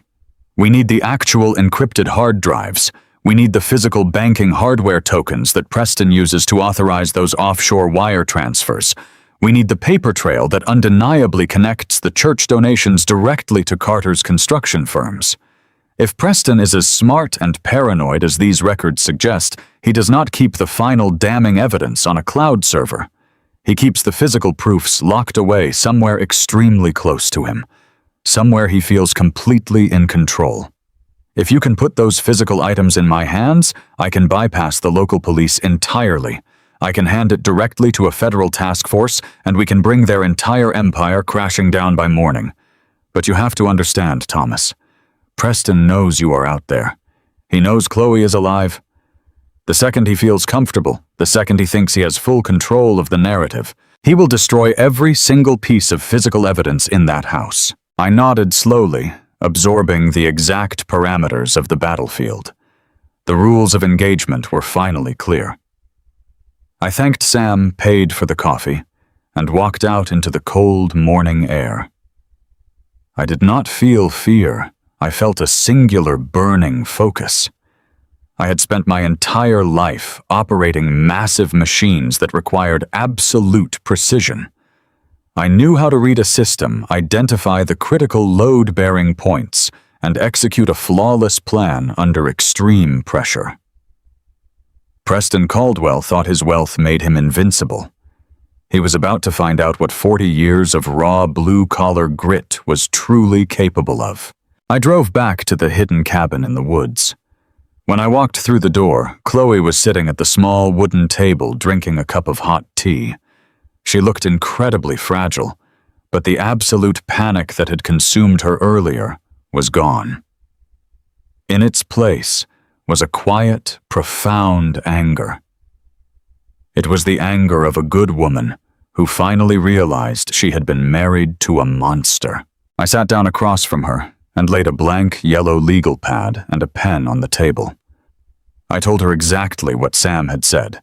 I told her that our only path to freedom and justice required the physical master ledger and the offshore banking tokens. Chloe nodded her hands, gripping the warm mug. He keeps them in his home office, Dad. He has a massive custom-built biometric safe hidden behind the mahogany bookshelves. He brags about it to his wealthy friends all the time. It requires his specific thumbprint and a retina scan to unlock. He keeps the physical ledgers, the flash drives, and all the international banking tokens inside it. It is built directly into the reinforced steel frame of the house. I picked up the pen and began to draw. For 40 years, my entire livelihood depended on tracking immensely complex variables. I managed the logistics of mile-long freight trains carrying hazardous chemicals. I had to constantly calculate stopping distances, gradient inclines, weather patterns, and precise transit schedules down to the absolute second. I knew how to map a system. I knew how to look at a sprawling, chaotic environment and break it down into clean, manageable mathematics. I began to map out the Caldwell estate. I drew a crude but highly accurate schematic of the sprawling suburban property. I knew the general layout of the house because I had helped them move in 3 years ago. I remembered the heavy, ornate front doors.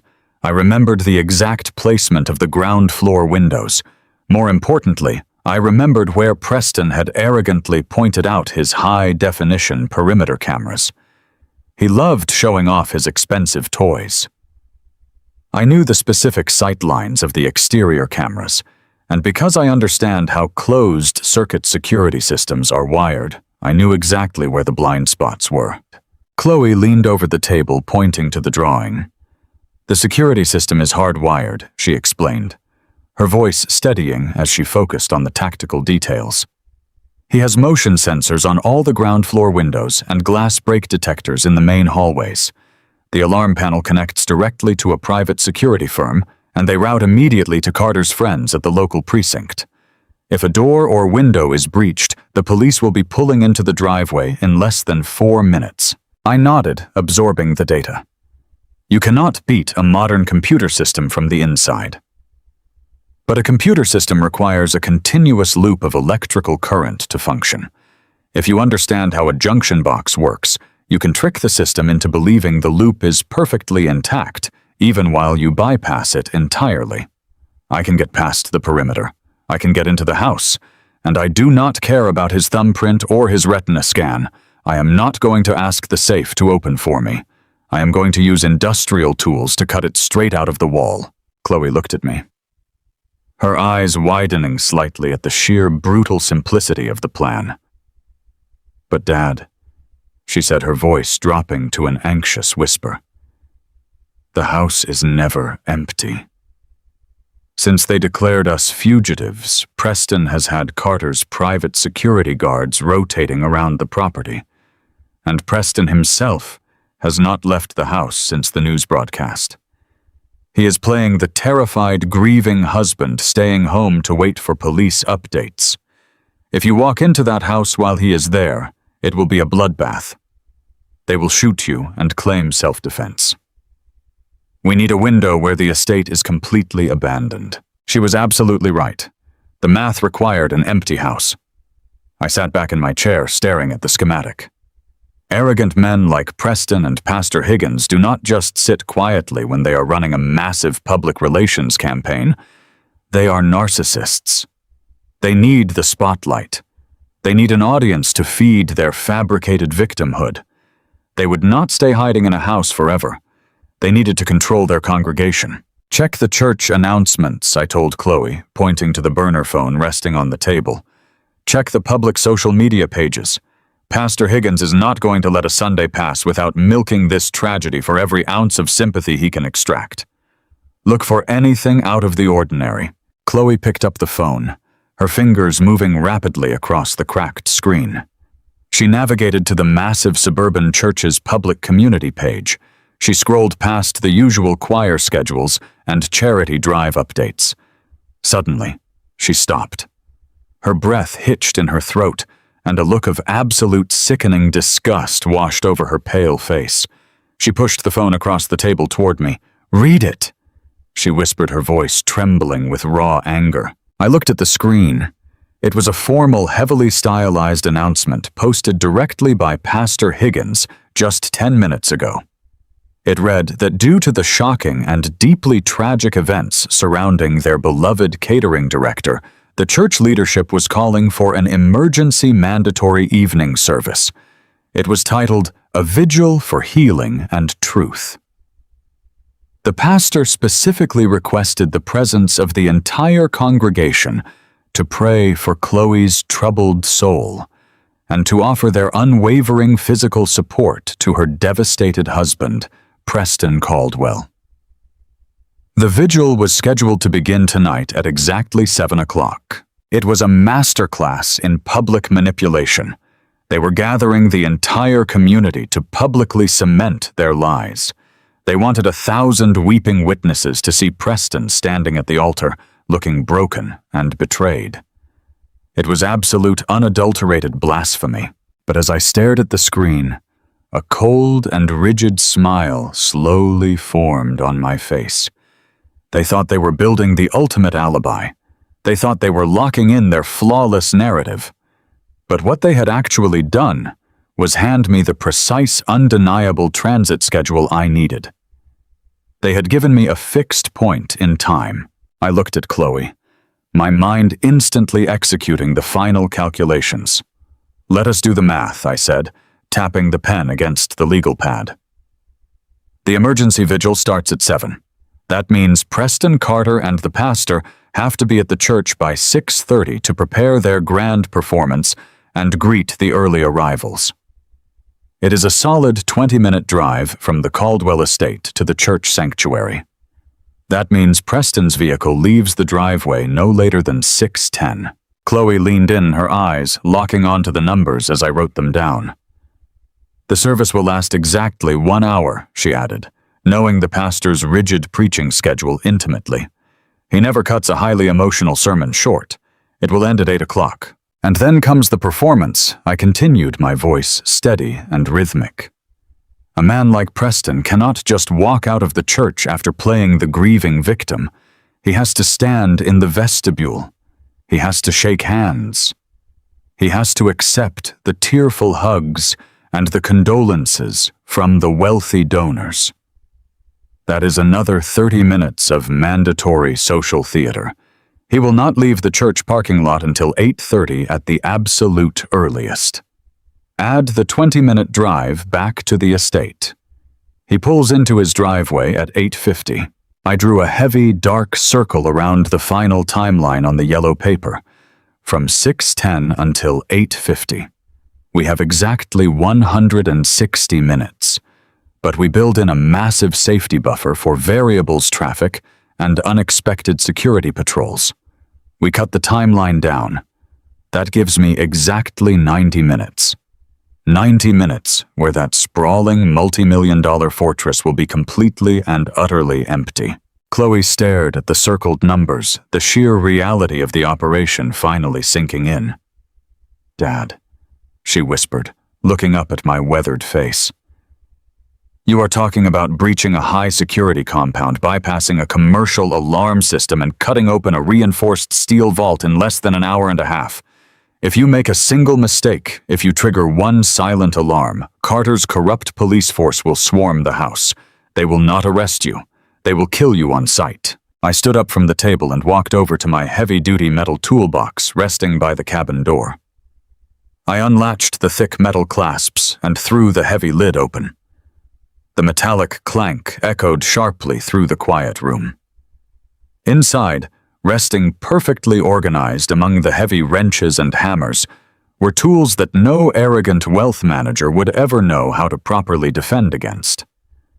I reached in and pulled out a high-torque industrial angle grinder, running my thumb over the edge of the titanium cutting disc. Next to it lay a portable thermal lance, a specialized piece of equipment I used specifically for heavy and catastrophic rail repairs. It burned hot enough to melt solid steel in seconds. "I am not going to make a mistake, Chloe," I said quietly, checking the battery pack on the grinder. "I have spent my entire life ensuring that massive, unstoppable forces stay exactly on the tracks. Preston Caldwell thinks his digital passwords and his expensive cameras make him a god in this town. He thinks he holds all the cards because he controls the local law enforcement and the church donations. But he is a soft man who pays other people to do his dirty work. He has absolutely no idea what happens when real physical force meets a fabricated life." I packed the grinder, the thermal lance, a heavy pair of insulated welding gloves, and a bundle of thick copper wire into a dark canvas duffel bag. The transition from a terrified father to an active executing tactician was complete. The Vipers had spun their beautiful, flawless narrative for the morning news, but they had left their most vital vulnerability completely exposed. They thought their public vigil was the final nail in our coffin. They were dead wrong. The 90-minute window was rapidly approaching, and I was about to tear their entire criminal empire straight out of the wall. The rain had stopped, leaving a heavy, suffocating blanket of fog draped over the upscale neighborhood. I parked my heavy-duty pickup truck a half-mile down the road, tucked discreetly behind a row of thick pine trees near an unlit utility access road. I checked my analog watch. The glowing dials read exactly 6:35. Preston and the pastor were currently standing before their congregation, spinning a web of poisonous lies about my daughter. They thought they had perfectly insulated themselves. They thought they had secured their fortress. But a fortress is only as strong as the man trying to break it down. I slung the dark canvas duffel bag over my shoulder. It contained my high-torque angle grinder, the portable thermal lance, an extra battery pack, and a spool of thick copper wire. The weight was familiar and comforting. It was the weight of 40 years of hard labor. I walked through the damp woods, staying strictly to the shadows, until the sprawling, manicured lawn of the Caldwell estate came into view. The house was a massive monument to stolen money. 3 stories of pristine stone and glass, surrounded by a high wrought iron fence and studded with top-of-the-line security cameras. Preston was deeply arrogant about his security system. He believed those digital lenses made him a god in his own home. But I spent my entire adult life working in sprawling freight yards, places where high-voltage security nets were designed to keep copper thieves out. I knew exactly how those circuits communicated. I moved silently along the perimeter wall, until I located the primary utility junction box. It sat half-hidden behind a cluster of decorative rhododendrons. I knelt in the wet dirt, pulled a pry bar from my bag, and popped the metal casing open. The intricate web of colored wires inside would have confused a common burglar. To me, it was just a simple transit map. The perimeter cameras operated on a continuous electrical loop, sending a steady pulse back to the main server. If you simply cut the wire, the pulse drops, and the alarm company dispatches the police. You do not cut the pulse. You reroute it out. I took my thick copper wire, stripped the ends, and carefully bridged the connection between the primary intake line and the outgoing ground line. I created a localized short circuit, a phantom loop. The cameras would continue to send an all-clear signal to the security company, but their recording feeds would freeze on a continuous loop of an empty lawn. I had effectively blinded the entire western side of the property. I scaled the iron fence with a grunt of effort, my heavy boots finding purchase on the decorative crossbars. I dropped silently onto the wet grass and moved rapidly toward the back patio. The house was completely dark. I approached the rear terrace doors. They were wired with glass brake sensors, so shattering my way in was not an option. Instead, I moved to the utility service door near the kitchen pantry. It was a heavy wooden door, but the lock was a standard commercial deadbolt. It was an afterthought in their grand security design. I slid the flat end of my pry bar into the door jamb, applied steady, brutal leverage, and popped the mechanism with a sharp snap. I was inside. The interior of the house smelled of expensive leather and citrus cleaning supplies. It was sickeningly perfect. I navigated the dark, cavernous hallways strictly from memory, moving with the quiet, deliberate steps of a man who had walked across narrow catwalks on moving trains. I made my way to Preston's expansive home office on the ground floor. I closed the heavy oak doors behind me and pulled a small shielded flashlight from my pocket. The beam cut through the darkness, illuminating the rich mahogany bookshelves that lined the back wall. Chloe had told me the biometric safe was hidden behind a false panel. I did not waste time looking for a secret button or a hidden lever. I walked along the wall and firmly tapped the heavy handle of my pry bar against the wood. Solid. Solid. Solid. Hollow. I stepped back and drove the iron bar directly into the center of the hollow panel. The expensive mahogany cracked and splintered, revealing the smooth, brushed steel face of a massive wall safe. Right in the center sat the sleek biometric scanner, glowing with a soft red light waiting for Preston's specific thumbprint and retina to authorize entry. Preston trusted that scanner with his life. He believed that highly advanced technology was a substitute for actual physical security. He was a man who lived in the digital cloud, completely disconnected from the raw reality of physical force. I set my canvas bag on the floor and pulled out the industrial angle grinder. I attached the titanium cutting disc, locking it into place with a satisfying metallic click. I did not care about noise anymore. The house was empty, and the nearest neighbor was an acre away. My only enemy now was the ticking clock. I had roughly 45 minutes before the church service concluded. I pressed the trigger on the grinder. The high-torque motor screamed to life, a deafening mechanical roar that shattered the pristine silence of the opulent office.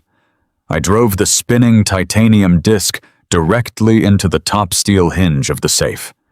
A massive shower of brilliant orange sparks erupted into the dark room, illuminating the walls like fireworks. The smell of burning metal and ozone instantly filled my nostrils. The grinder bit deep into the reinforced steel, screaming as it chewed through the heavy metal.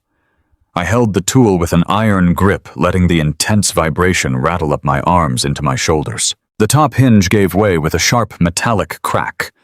I moved immediately to the bottom hinge. The grinder sliced through the steel, but the safe door was still locked tight by thick internal deadbolts running along the inner frame. The grinder alone was not going to be enough. I dropped the grinder and pulled out the portable thermal lance. This was a tool designed to cut through derailed train cars and massive steel bridge supports. I ignited the tip. The flame burned blindingly bright, hotter than 1,000 degrees. I aimed the localized inferno directly at the locking mechanism housing behind the biometric scanner. The steel began to glow a violent, angry cherry red. Within seconds, the expensive biometric scanner melted into a useless puddle of smoking black plastic. I pushed the thermal lance deeper, completely liquefying the internal locking pins.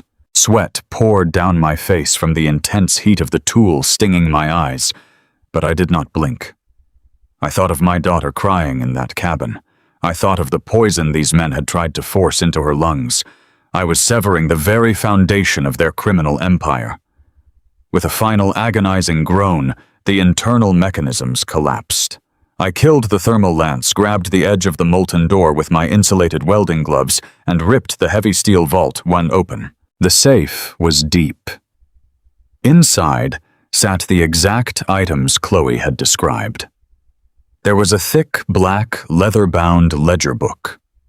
Beside it sat 3 heavily encrypted flash drives and 2 physical banking hardware tokens, the devices required to authorize massive international wire transfers.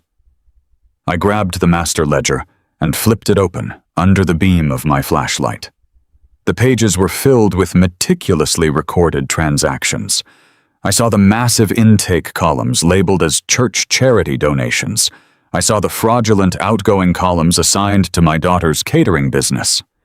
And I saw the final destination accounts firmly attached to Carter Caldwell's offshore shell corporations. It was all there.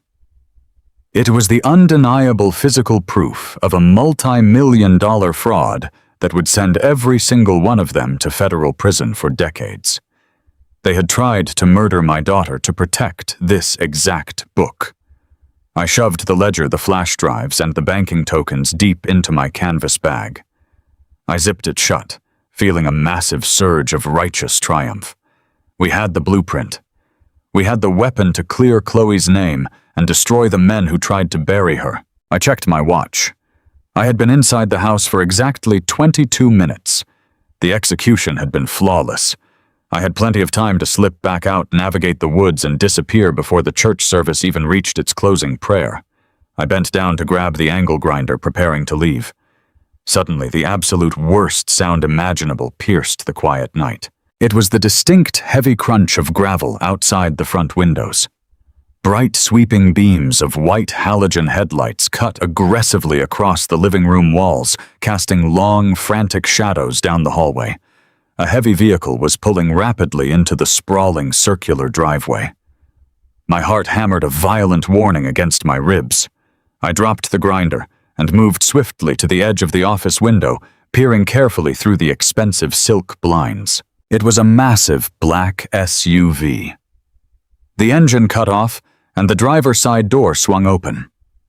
A large, imposing figure stepped out into the misty fog. It was Carter Caldwell. My blood ran completely cold. Carter was not supposed to be here. He was supposed to be standing alongside his brother at the church, acting the part of the deeply supportive family member. But looking at his frantic, hurried movements, I realized exactly why he had broken from the plan.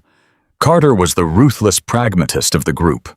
While Preston and the pastor were busy managing the public optics and soaking up the sympathy of their congregation, Carter had realized a fundamental flaw in their timeline.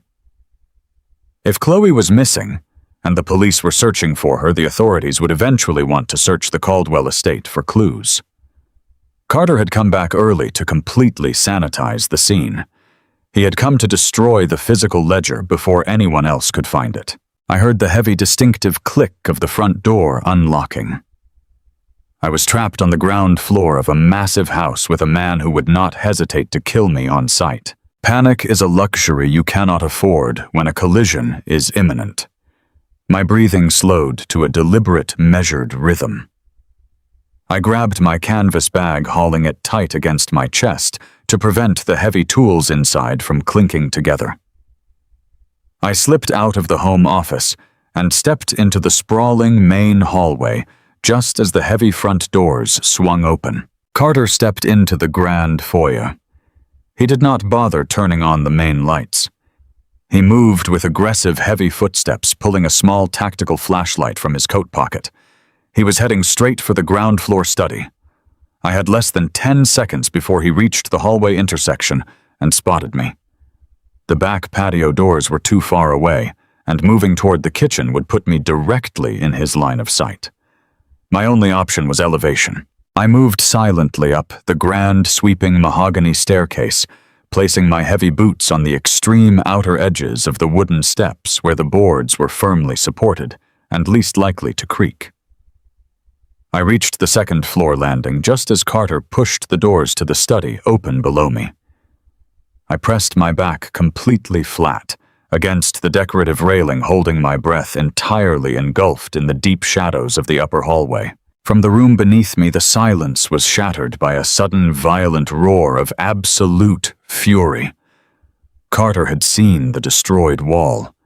He had seen the melted, gaping hole where the impenetrable biometric safe used to be. He knew instantly that their perfect, untouchable criminal empire had just been fatally breached. "He is in the house!"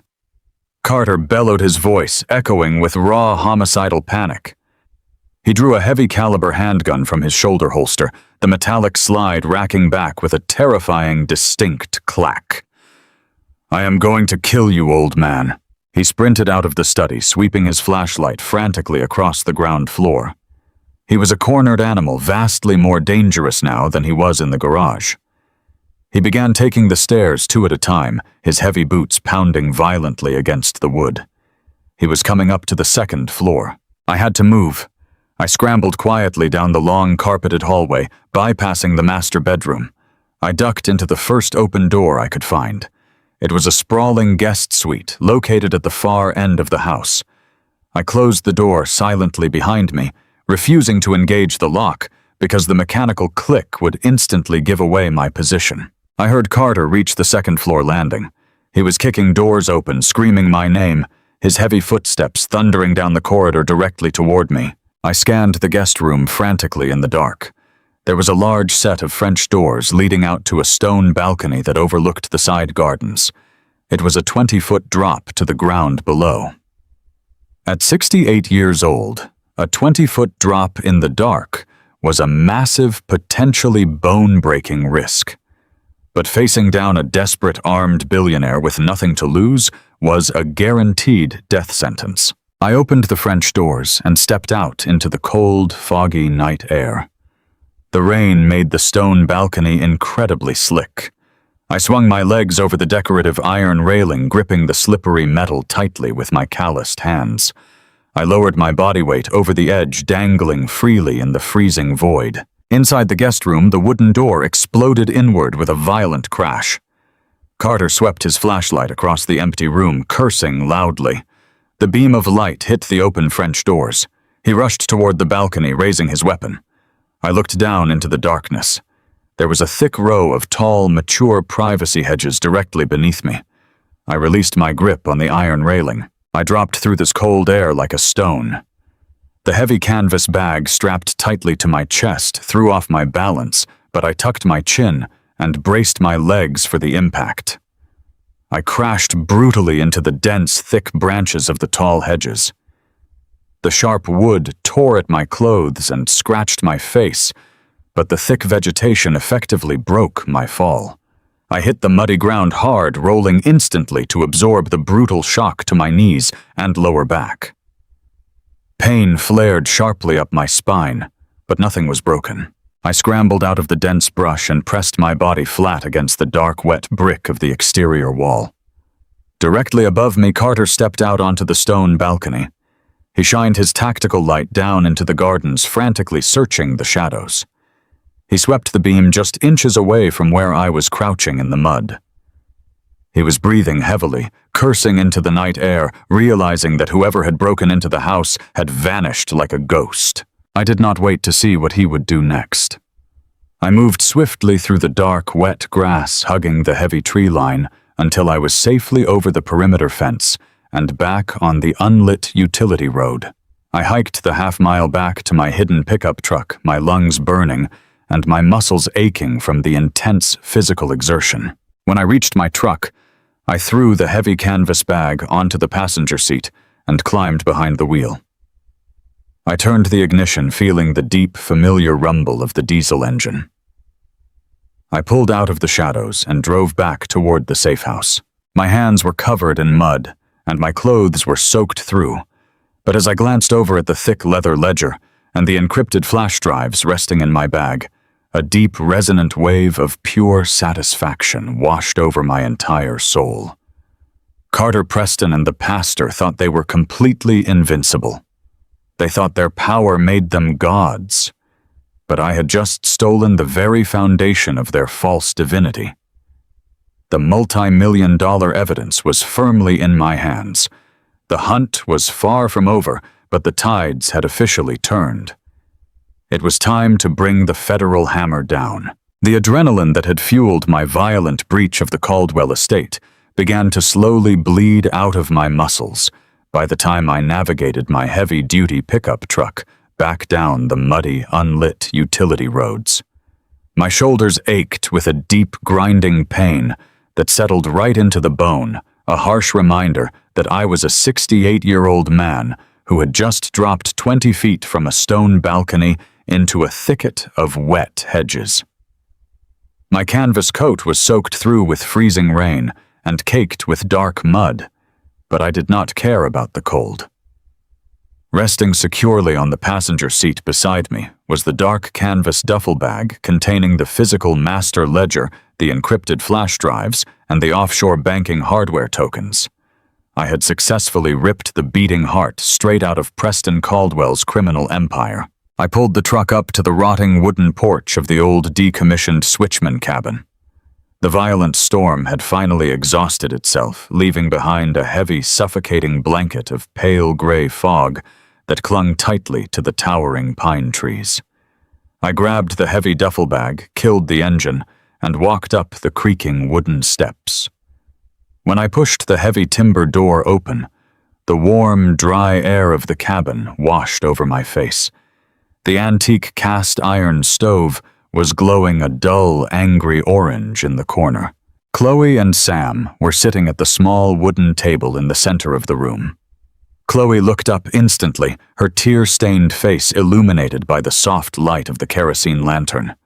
The sheer agonizing terror that had paralyzed her for the past 24 hours was still visible in her eyes, but when she saw me standing there in one piece, a massive wave of relief washed over her features.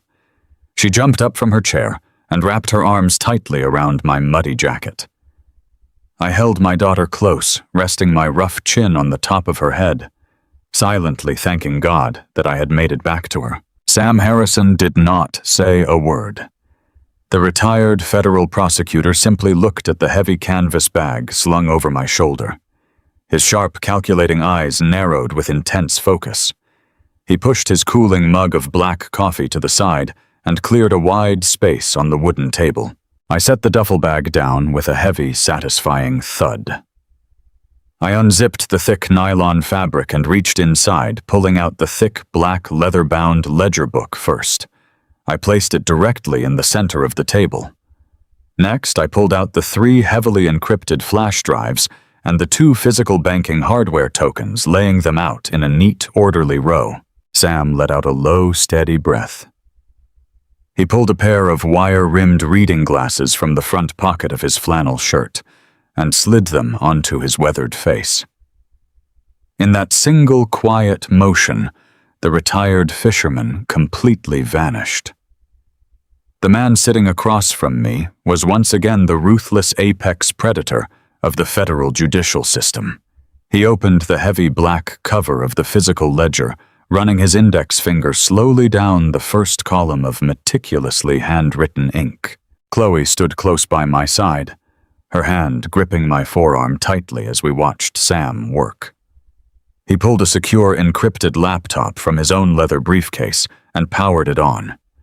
He inserted the first flash drive, his fingers flying rapidly across the keyboard as he bypassed the initial security prompts.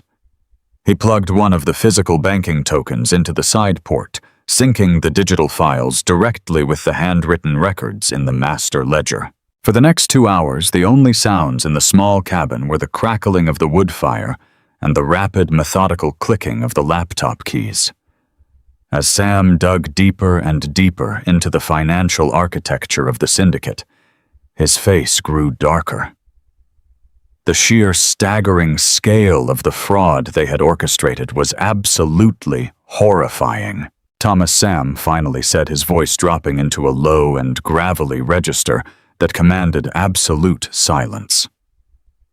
I have prosecuted cartels and organized crime syndicates that did not have a financial structure this sophisticated. Preston Caldwell is a monster, but he is a brilliant monster. Sam turned the laptop screen toward us so we could see the complex spreadsheets and routing numbers. He pointed to a massive column of incoming funds. These are the primary church charity accounts, Sam explained, tapping his finger against the screen. Pastor Higgins was not just skimming a few dollars from the Sunday collection plates. He was intentionally targeting the most vulnerable and emotionally resonant funds in the entire congregation. Look at these specific entry names. Chloe leaned forward, her eyes scanning the digital lines. A sharp physical gasp escaped her lips as she read the titles aloud. The Memorial Orphanage Expansion Project, the Willow Creek Widows Assistance Fund, the Pediatric Cancer Outreach Drive. They were stealing from widows, orphans, and sick children, Chloe whispered, her voice trembling with absolute sickening revulsion. People trusted the pastor with their life savings. Elderly women were donating their pension checks because he stood at the pulpit and promised them the money was doing God's work. And Preston was the master architect of the wash. Sam continued, his tone dripping with professional disgust. He used his position as a senior wealth manager to manipulate the tax codes. Every time the pastor collected a massive round of donations, Preston would generate fake, highly inflated catering invoices under your business name, Chloe. He billed the church for premium imported foods, specialized event pavilions, and hundreds of hours of dummy staffing labor that never actually existed. I stared at the physical ledger, the cold reality of their cruelty settling heavily into my chest. And once the clean money passed through her business accounts, where did it go? Sam flipped a page in the heavy leather book. It went directly into Carter Caldwell's massive real estate shell corporations. Carter set up dozens of fake construction companies. He billed Chloe's catering business for temporary infrastructure and site development. The money washed perfectly through 3 separate legal entities before finally landing in Carter's non-extradition offshore holding accounts. They successfully moved nearly $4 million over the past 3 years. And because Chloe's name was on the primary vendor contracts, she held absolutely every single ounce of the legal liability. It was a perfectly engineered demolition of a human life. They had built their luxurious, untouchable suburban paradise entirely on the backs of trusting, vulnerable people, and they had designated my innocent daughter as the sacrificial lamb if the authorities ever came knocking. But as Sam continued to decrypt the deepest layers of the flash drives, his expression suddenly shifted from professional disgust to genuine raw alarm. He stopped typing abruptly. He leaned closer to the screen, his eyes widening behind his glasses. "We have a massive problem," Sam stated, the urgency in his voice completely changing the temperature of the room. "What is it?" I asked, my muscles tensing instinctively. Sam quickly plugged the second banking token into the laptop and rapidly entered a string of verification codes he found handwritten in the back of the physical ledger. A bright red warning banner flashed across the center of the computer screen. It was an automated banking protocol actively running a real-time countdown timer. Preston was not just planning a quiet escape. Sam explained his words, coming out fast and sharp. He set a digital deadman switch before you even arrived at the garage last night. He bundled the final massive payload of stolen church funds. There is exactly $2 million sitting right now in a temporary holding account. The system is fully automated. It is scheduled to wire the entire sum directly to a heavily fortified offshore bank in the Cayman Islands. I looked at the red numbers ticking down on the screen. What does that mean for us? It means we are officially out of time, Sam replied, looking up at me with grim, absolute certainty. The transfer is scheduled to clear the federal routing system at exactly 12 noon today. We have less than 6 hours. Thomas, if that money leaves American soil, the digital bridge completely collapses. The Cayman Islands do not comply with our federal subpoenas. The money will vanish into thin air like smoke in the wind. Chloe grabbed the edge of the table to steady herself. And if the money vanishes, the only paper trail left behind is the one pointing directly at my catering business. Exactly, Sam confirmed grimly. Preston designed this protocol to execute right around the time he planned to announce your tragic suicide to the local police. Once the funds clear at noon, he will completely wipe the local servers. He will destroy his own hard drives. The FBI will eventually follow the remaining domestic trail, and they will find nothing but empty accounts registered under your tax identification numbers. You will take the fall for the greatest financial crime in the history of this county, and Preston will spend the rest of his life living like a king on an exotic beach. The sheer calculated evil of the plan was staggering. He had engineered a timeline that left us absolutely zero room for error. We were no longer just fighting to clear Chloe's name. We were racing against a digital bomb that was set to detonate in less than 6 hours. If the clock struck noon, and that money moved, my daughter would be framed forever, and the men who tried to murder her would walk away completely free. We are not going to let that happen, I said, my voice echoing with a heavy, unstoppable force. I looked directly at Sam. You said you needed the physical ledger and the banking tokens to bypass the corrupt local police. You have them. Now tell me exactly how we stop that wire transfer. Sam did not hesitate. He pulled his own highly secure, encrypted cellular phone from his briefcase. The legal warfare officially began right then and there. It was just past 6 in the morning. The sky outside the cabin was a pale, bruised gray. The rest of the world was just waking up, entirely oblivious to the monumental battle taking place in the woods. I cannot go to the local field office, Sam explained, as he dialed a long string of numbers. Carter Caldwell has informants in every local agency. If anyone local sees my name attached to a warrant request against the Caldwell family, they will tip Carter off immediately. I have to go straight to the top. I have to wake up a federal magistrate judge and convince them to sign an emergency ex parte asset freeze and issue federal arrest warrants before that clock strikes 12. I watched as Sam transformed into a relentless force of legal nature. He bypassed secretaries and automated menus using specific operational codes to reach the private residences of powerful people he had worked with decades ago. I listened as he spoke to a federal task force director in Washington, his voice barking commands and outlining the precise, undeniable evidence we had just uncovered. "This is Samuel Harrison," he said into the phone, pacing the short length of the wooden cabin floor. "I need an immediate emergency injunction. Yes, I know what time it is. I am looking at a multi-million-dollar charity fraud and an active automated wire protocol targeting a non-extradition offshore jurisdiction. The local authorities are completely compromised. The primary suspect is actively fleeing the financial jurisdiction at noon today. I have the physical master ledger and the authenticated banking tokens in my possession." The pushback from the other end of the line was audible even from where I was standing. Bureaucracy is a massive, slow-moving beast. Federal agents and judges do not like being woken up at dawn. They demand pristine protocols, authorized search warrants, and lengthy departmental reviews. The voice on the phone was arguing about jurisdiction, demanding to know how Sam had acquired the physical evidence without a sanctioned federal raid. Sam did not flinch. He leaned entirely into his formidable reputation. He told the federal director that a young woman's life had been violently threatened, that the local police chief was actively participating in a massive cover-up, and that if the Bureau did not intervene immediately, the blood of every single defrauded widow and orphan in the county would be on their hands. He used his deep encyclopedic knowledge of the federal tax code to dismantle every single bureaucratic excuse the director tried to throw at him. "We need a federal magistrate to sign the asset freeze immediately," Sam demanded, his voice rising over the crackle of the speaker. "Do not tell me to wait for regular business hours.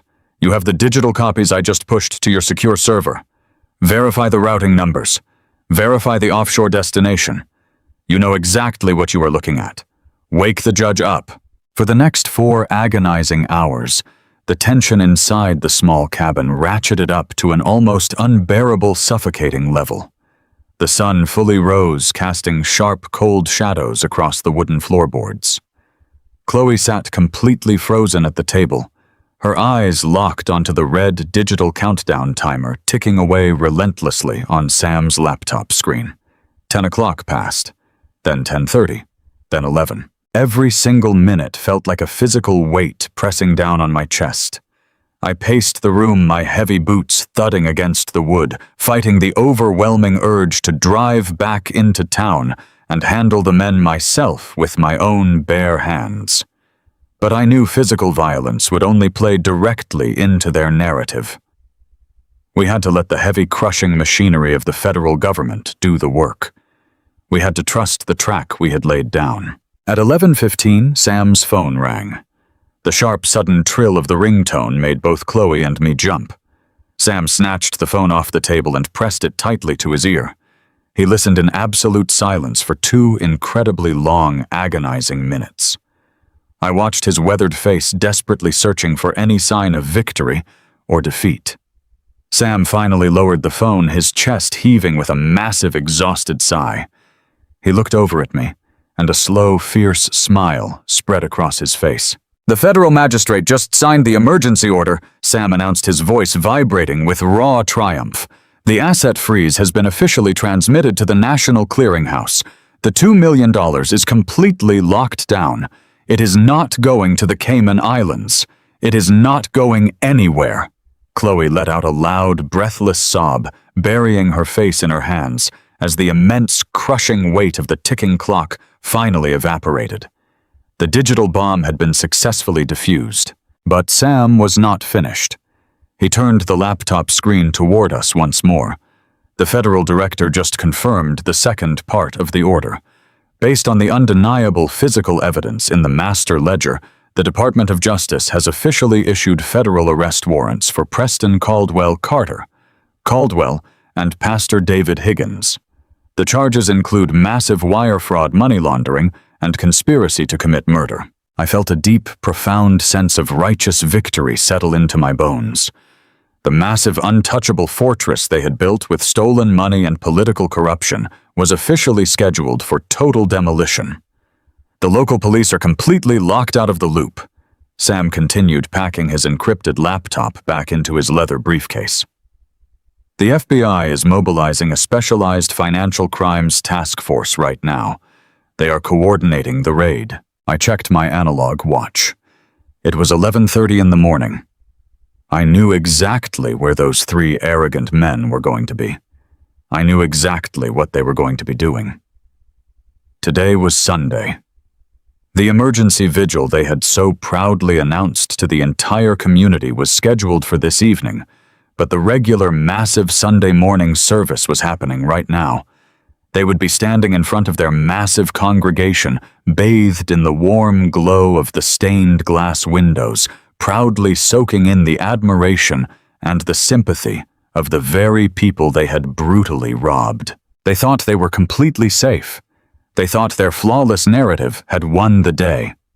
They had absolutely no idea that a massive federal freight train was hurtling directly toward them at full speed. I looked at my daughter. The terror was completely gone from her face, replaced by a strong, resilient determination that made my heart swell with immense pride. She was no longer a victim waiting to be rescued. She was a survivor ready to reclaim her life. "Chloe," I said softly, reaching out and taking her hand in mine. "They tried to destroy you in the dark. They tried to silence you where nobody could see the truth.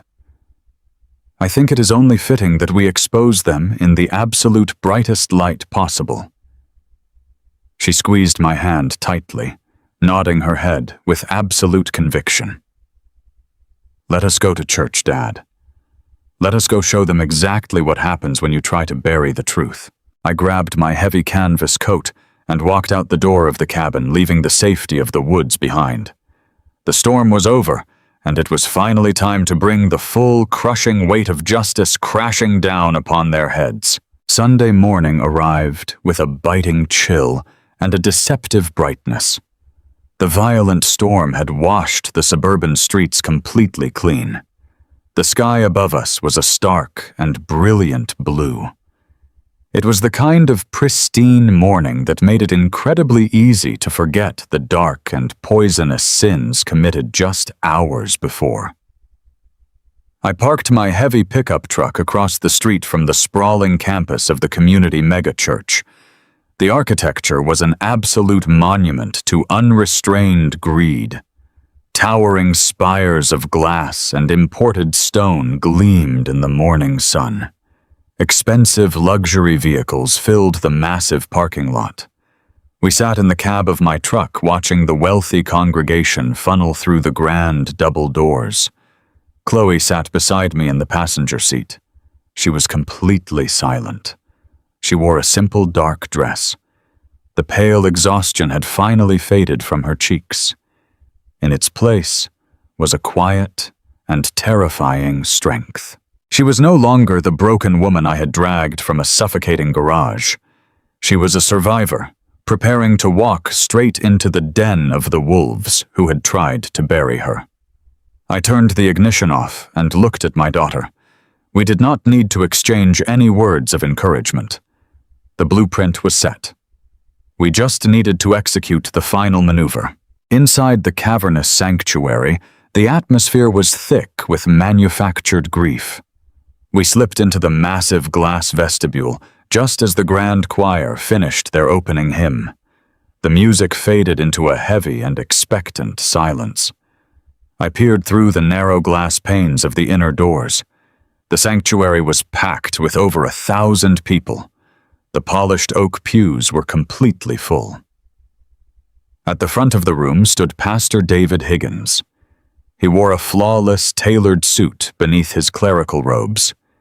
He stepped up to the massive wooden pulpit and grasped the edges with a practiced look of deep and agonizing sorrow. His face was projected onto 2 massive high-definition screens mounted on the stone walls above the choir. Every single detail of his performance was meticulously calculated. I scanned the front row. Preston Caldwell sat right in the center. He was putting on the absolute performance of a lifetime. He held his head in his hands. His shoulders shook with completely fabricated sobs. He wore a dark mourning suit. Beside him sat his brother Carter. The massive real estate developer placed a comforting hand on Preston's shoulder, playing the role of the stoic and protective sibling. The entire congregation watched them with collective pity. They had absolutely no idea they were looking at an attempted murderer and his ruthless accomplice. Pastor Higgins leaned into the microphone. His deep and soothing voice echoed effortlessly through the state-of-the-art sound system. He asked the congregation to bow their heads. He spoke about the devastating trials of the human condition. He spoke about spiritual warfare and the tragic frailty of the human mind. Then he specifically invoked my daughter's name. He told the silent room that their beloved catering director had succumbed to a terrible and crushing darkness. He lied with absolute grace. He claimed Chloe had lost her way. He said she had taken resources meant for the most vulnerable among them. He painted her as a tragically broken soul who had fled in the night out of unbearable shame. He asked the community to wrap their loving arms around Preston. He begged them to pray for Chloe wherever her troubled and wandering spirit might be. The sheer and unadulterated hypocrisy of his sermon made my stomach turn. He was standing on an altar built with stolen money, begging for prayers for a woman he had personally helped sentence to death. I looked at Chloe. She took a long and steady breath. She reached out and placed her hand flat against the heavy brass handle of the right door. I placed my calloused hand on the left. I gave her a single nod. We pushed the heavy oak doors open with a loud and resonant boom that echoed all the way up to the vaulted ceilings. The sound cut through the pastor's prayer like a gunshot. The soothing background music from the organist abruptly halted. 1,000 heads turned simultaneously toward the back of the sanctuary. The bright morning sunlight from the vestibule flooded into the dim room. It cast our long and dark shadows straight down the center aisle. We stepped over the threshold and began to walk. I did not rush. I walked with the slow and deliberate pace of a man inspecting a damaged rail line. My heavy boots struck the polished stone floor with a steady and rhythmic thud. Chloe walked right beside me. Her head was held high. Her eyes were fixed squarely on the altar. She did not look at the gasping faces in the pews. She did not acknowledge the frantic and confused murmurs rippling through the congregation. She looked only at the men who had tried to erase her. The reaction at the front of the room was immediate and absolutely spectacular. Pastor Higgins froze completely. His mouth hung open mid-sentence. The color drained from his face so fast he looked like a wax figure. He gripped the edges of the pulpit so hard his knuckles turned completely white. Down in the front pew, Carter Caldwell stiffened. His large body went completely rigid as he recognized the man who had kicked his knee and shattered his brother's car the night before. But Preston was the one who truly shattered. He turned his head and saw his wife walking down the aisle. The woman he believed was either dead in a garage or currently locked in a secure psychiatric hold was standing right in front of him. The fake and manufactured grief on his face instantly evaporated. It was replaced by a look of pure and unadulterated terror. He scrambled backward in the pew, pressing his back against the polished wood, as if trying to merge with the furniture. His chest heaved. He realized in that exact fraction of a second that his perfect and impenetrable reality had just been violently breached. The whispers among the congregation grew into a loud and chaotic buzz. People were pointing and staring. They had just been told Chloe was a fugitive, a thief, and a mentally broken woman on the run. Yet here she was, completely composed and walking with absolute authority. The cognitive dissonance in the room was palpable. We continued our march down the center aisle, entirely ignoring the hundreds of staring eyes. We reached the front of the sanctuary. We stood right at the base of the short steps leading up to the main altar. Preston could not even look his wife in the eye. He stared at the floor, breathing in rapid and shallow gasps. Carter slowly stood up from the pew. He positioned his massive frame between us and his brother. He was trying to reassert his physical dominance. He was trying to control a situation that had already slipped completely through his fingers. I did not raise my voice. I did not shout or scream. When you hold the absolute truth in your hands, you do not need to yell to be heard. I walked straight up the short wooden steps and approached the main pulpit. Pastor Higgins tried to step in my way. He raised his hands in a desperate attempt to maintain his holy authority. "Thomas, you need to stop this right now," the pastor hissed under his breath, his eyes darting frantically toward the congregation. You are disturbing a sacred service. You need to take your daughter and leave before the authorities arrive." I did not even look at him. I simply reached into the inner pocket of my heavy canvas coat. I pulled out a thick stack of printed documents. I dropped them directly onto the center of the wooden pulpit right on top of his open sermon notes. The heavy thud of the paper resonated through the open microphone and echoed loudly across the silent room. I leaned into the microphone. My voice carried the heavy and unyielding rumble of a freight train engine. "My name is Thomas Bradley," I announced clearly to the 1,000 confused faces staring up at me. "I am Chloe's father. For the past 24 hours, you have been told that my daughter is a thief. You have been told she stole $2 million from your charity funds and fled in the night. You have been asked to pray for her broken mind." I paused and looked directly down at Preston. He was shaking visibly now. I pointed a calloused finger straight at his chest. "The man sitting in your front row did not try to save his wife last night," I continued, my voice echoing with righteous and absolute certainty. "He drugged her with black market tranquilizers. He dragged her unconscious body into a locked garage. He left a car engine running. He intended to suffocate her to death and frame it as a tragic suicide." And the two men standing beside him watched the entire thing happen. The sanctuary erupted into a massive wave of shocked gasps and outraged shouts. Carter took a threatening step forward, his face red with pure fury. "Do not listen to this unhinged old man," Carter bellowed, trying to project his powerful corporate voice over the rising chaos. "He is a violent criminal. He assaulted us. He kidnapped my sister-in-law. He is completely out of his mind." I picked up the first document from the stack. I held it up for the entire front section to see. I did not let Carter steal the momentum. "This is an independent toxicology report," I stated loudly, overriding his pathetic defense. "It was rushed through a private laboratory early this morning. It proves conclusively that Chloe was heavily dosed with illegal neuroinhibitors. The exact same inhibitors I found hidden in a false bottom drawer inside Preston's home office." I tossed the medical report onto the floor directly at Preston's feet.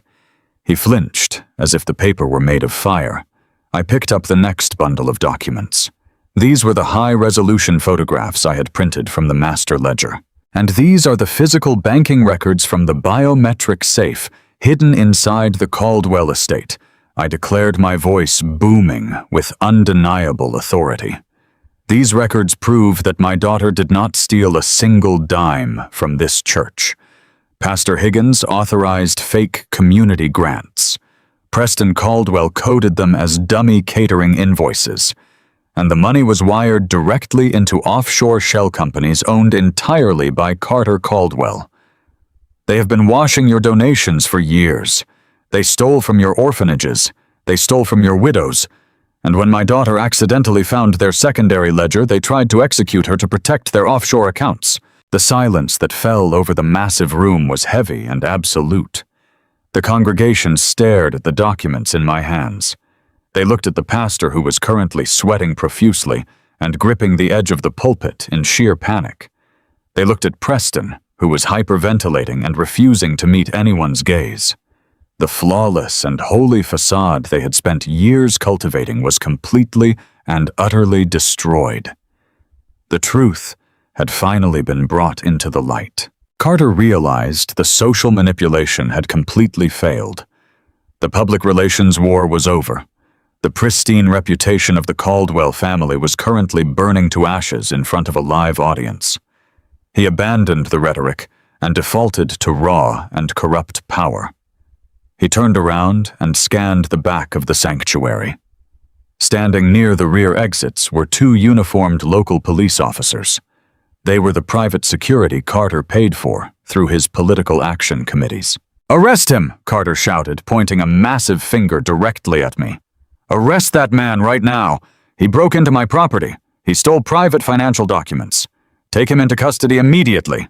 The two local officers hesitated for a fraction of a second. The entire congregation was watching them, but they were on Carter's payroll. They placed their hands on their duty belts and began to move rapidly down the side aisles toward the altar. Preston finally looked up, a desperate and sickeningly hopeful smile touching the corners of his mouth. He thought his brother's money was going to save them one last time. He thought they could just sweep the documents away and lock me in a county cell. They never even made it halfway down the aisle. Before the local cops could take another step, the heavy side doors of the church sanctuary burst open with tremendous force. A dozen men and women dressed in dark suits and heavy tactical windbreakers swarmed into the room. The bright yellow letters printed across their backs read FBI. They moved with absolute and terrifying precision. They completely ignored the local police officers brushing past them as if they were minor obstacles. Walking right in the center of the federal agents was Samuel Harrison. The retired prosecutor looked completely in his element. He carried a thick leather briefcase and projected an aura of absolute and undeniable authority. He marched straight down the center aisle, completely bypassing the stunned congregation. Sam reached the base of the altar and looked directly at Carter. The billionaire developer took a nervous step backward. His arrogant posture completely collapsed. He realized in that exact moment that his local bribes and his small-town police chief meant absolutely nothing against the crushing weight of the federal government. "Carter Caldwell," Samuel announced, his voice echoing clearly across the vast room. "I would advise you to tell your local officers to stand down immediately, unless they want to be charged with interfering in an active and ongoing federal investigation." The local cops stopped dead in their tracks. They took their hands off their belts and quickly backed away, blending into the confused crowd. They knew exactly when a battle was lost. Sam pulled a signed and sealed document from his briefcase. He held it up for the three men to see. "This is an emergency ex parte order signed by a federal magistrate judge," he declared. "Your Cayman Islands wire transfer was officially frozen and reversed exactly 5 minutes before it cleared the routing hub. Your offshore accounts have been seized. Your domestic assets are completely locked down. The money is gone." Preston let out a pathetic and high-pitched wail. His knees finally buckled, and he collapsed right onto the floor of the church. The $2 million he thought would guarantee his freedom was gone. His entire exit strategy had been completely dismantled. The lead FBI agent stepped forward holding a pair of heavy steel handcuffs. "Preston Caldwell, Carter, Caldwell, and David Higgins," the agent stated, his voice cold and professional. "You are all under arrest for federal wire fraud, money laundering, criminal conspiracy, and attempted murder. You have the right to remain silent. I highly suggest you use it." The federal agents moved in simultaneously. They grabbed Preston off the floor, pulling his arms aggressively behind his back and snapping the steel cuffs onto his wrists. Carter tried to resist shoving an agent away, but 3 more agents swarmed him immediately. They forced the massive developer face down onto the polished stone floor, pressing their knees into his back until the cuffs clicked shut. Pastor Higgins simply stood there, weeping silently, as an agent secured his hands behind his back. The holy man of God was paraded down the center aisle of his own church, completely stripped of his power and his dignity. The entire congregation watched in absolute shock as the 3 most powerful men in their community were publicly and methodically dismantled. There were no more lies to spin. There were no more false sermons to hide behind. The raw and ugly truth was standing right in front of them. I stepped down from the pulpit and walked over to my daughter. Chloe stood tall, watching her husband being dragged out the door by federal agents. The fear that had completely consumed her life for the past 24 hours was entirely gone. We did not need to shout. We did not need to act wildly or desperately. We had simply laid down a solid and unbreakable track of concrete evidence and let the massive weight of justice run its course. I wrapped my arm around her shoulder, holding her close, as the sound of federal sirens echoed loudly through the cold morning air. The congregation remained completely frozen in their pews long after the heavy church doors swung shut behind the federal agents. The silence in the massive sanctuary was profound and heavy. It was the distinct sound of a massive collective illusion shattering into 1,000,000 irreparable pieces. Hundreds of wealthy donors, local business owners, and devout families simply stared at the empty space where their trusted leaders had stood just moments before. I watched the realization slowly wash over their faces. They realized that the grand architectural marvel they were sitting inside was not a house of faith. It was an elaborate and sophisticated bank vault designed specifically to hold their stolen money. I turned my attention back to the wooden pulpit. The stack of highly detailed financial documents and the damning toxicology report still rested right next to the microphone. I did not take them with me. I left them right there for the church elders and the local community to read for themselves. They needed to see the absolute and undeniable truth printed in black and white. They needed to understand exactly how easily they had been manipulated by men who used fake smiles and expensive suits to mask their hollow and rotten souls. Sam Harrison walked back up the center aisle toward us. The retired federal prosecutor offered a small and highly satisfied nod. His sharp eyes scanned the chaotic and murmuring crowd before landing on my daughter. He reached out and gently patted Chloe on the shoulder, offering her a rare and genuine smile. The tactical precision of his maneuver had been utterly flawless. He had timed the arrival of the federal task force perfectly, ensuring that the asset freeze was fully executed and the arrest warrants were signed before Preston or Carter could even attempt to cover their tracks. He had bypassed the corrupt local machinery entirely and delivered a fatal blow to their criminal enterprise. "We need to head to the federal field office in the city," Sam instructed quietly, his voice cutting through the rising noise of the congregation. "The lead agents will need to take your official statements and collect the original flash drives and the physical ledger from your duffel bag. But you do not need to worry about the local police anymore, Thomas. The Bureau is already securing the Caldwell estate and freezing the local precinct records. Carter's political influence just evaporated completely." I nodded my appreciation. I placed my heavy hand on Chloe's back, guiding her slowly and carefully down the side aisle toward the exit. We did not run. We walked with the calm and measured pace of people who had nothing left to fear. As we passed the rows of polished oak pews, the parishioners parted instinctively, giving us a wide and clear path to the doors. A few people reached out, attempting to offer whispered apologies to my daughter, but Chloe kept her eyes fixed straight ahead. She did not need their empty apologies.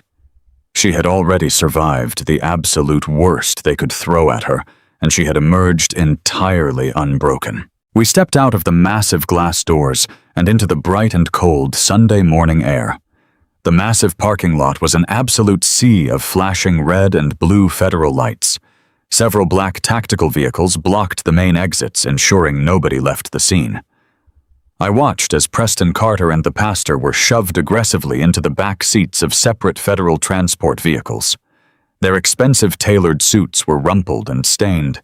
Their arrogant and unyielding pride was completely stripped away, leaving nothing but 3 terrified and broken men facing the reality of decades in a federal penitentiary. I took a deep breath of the crisp, clean air.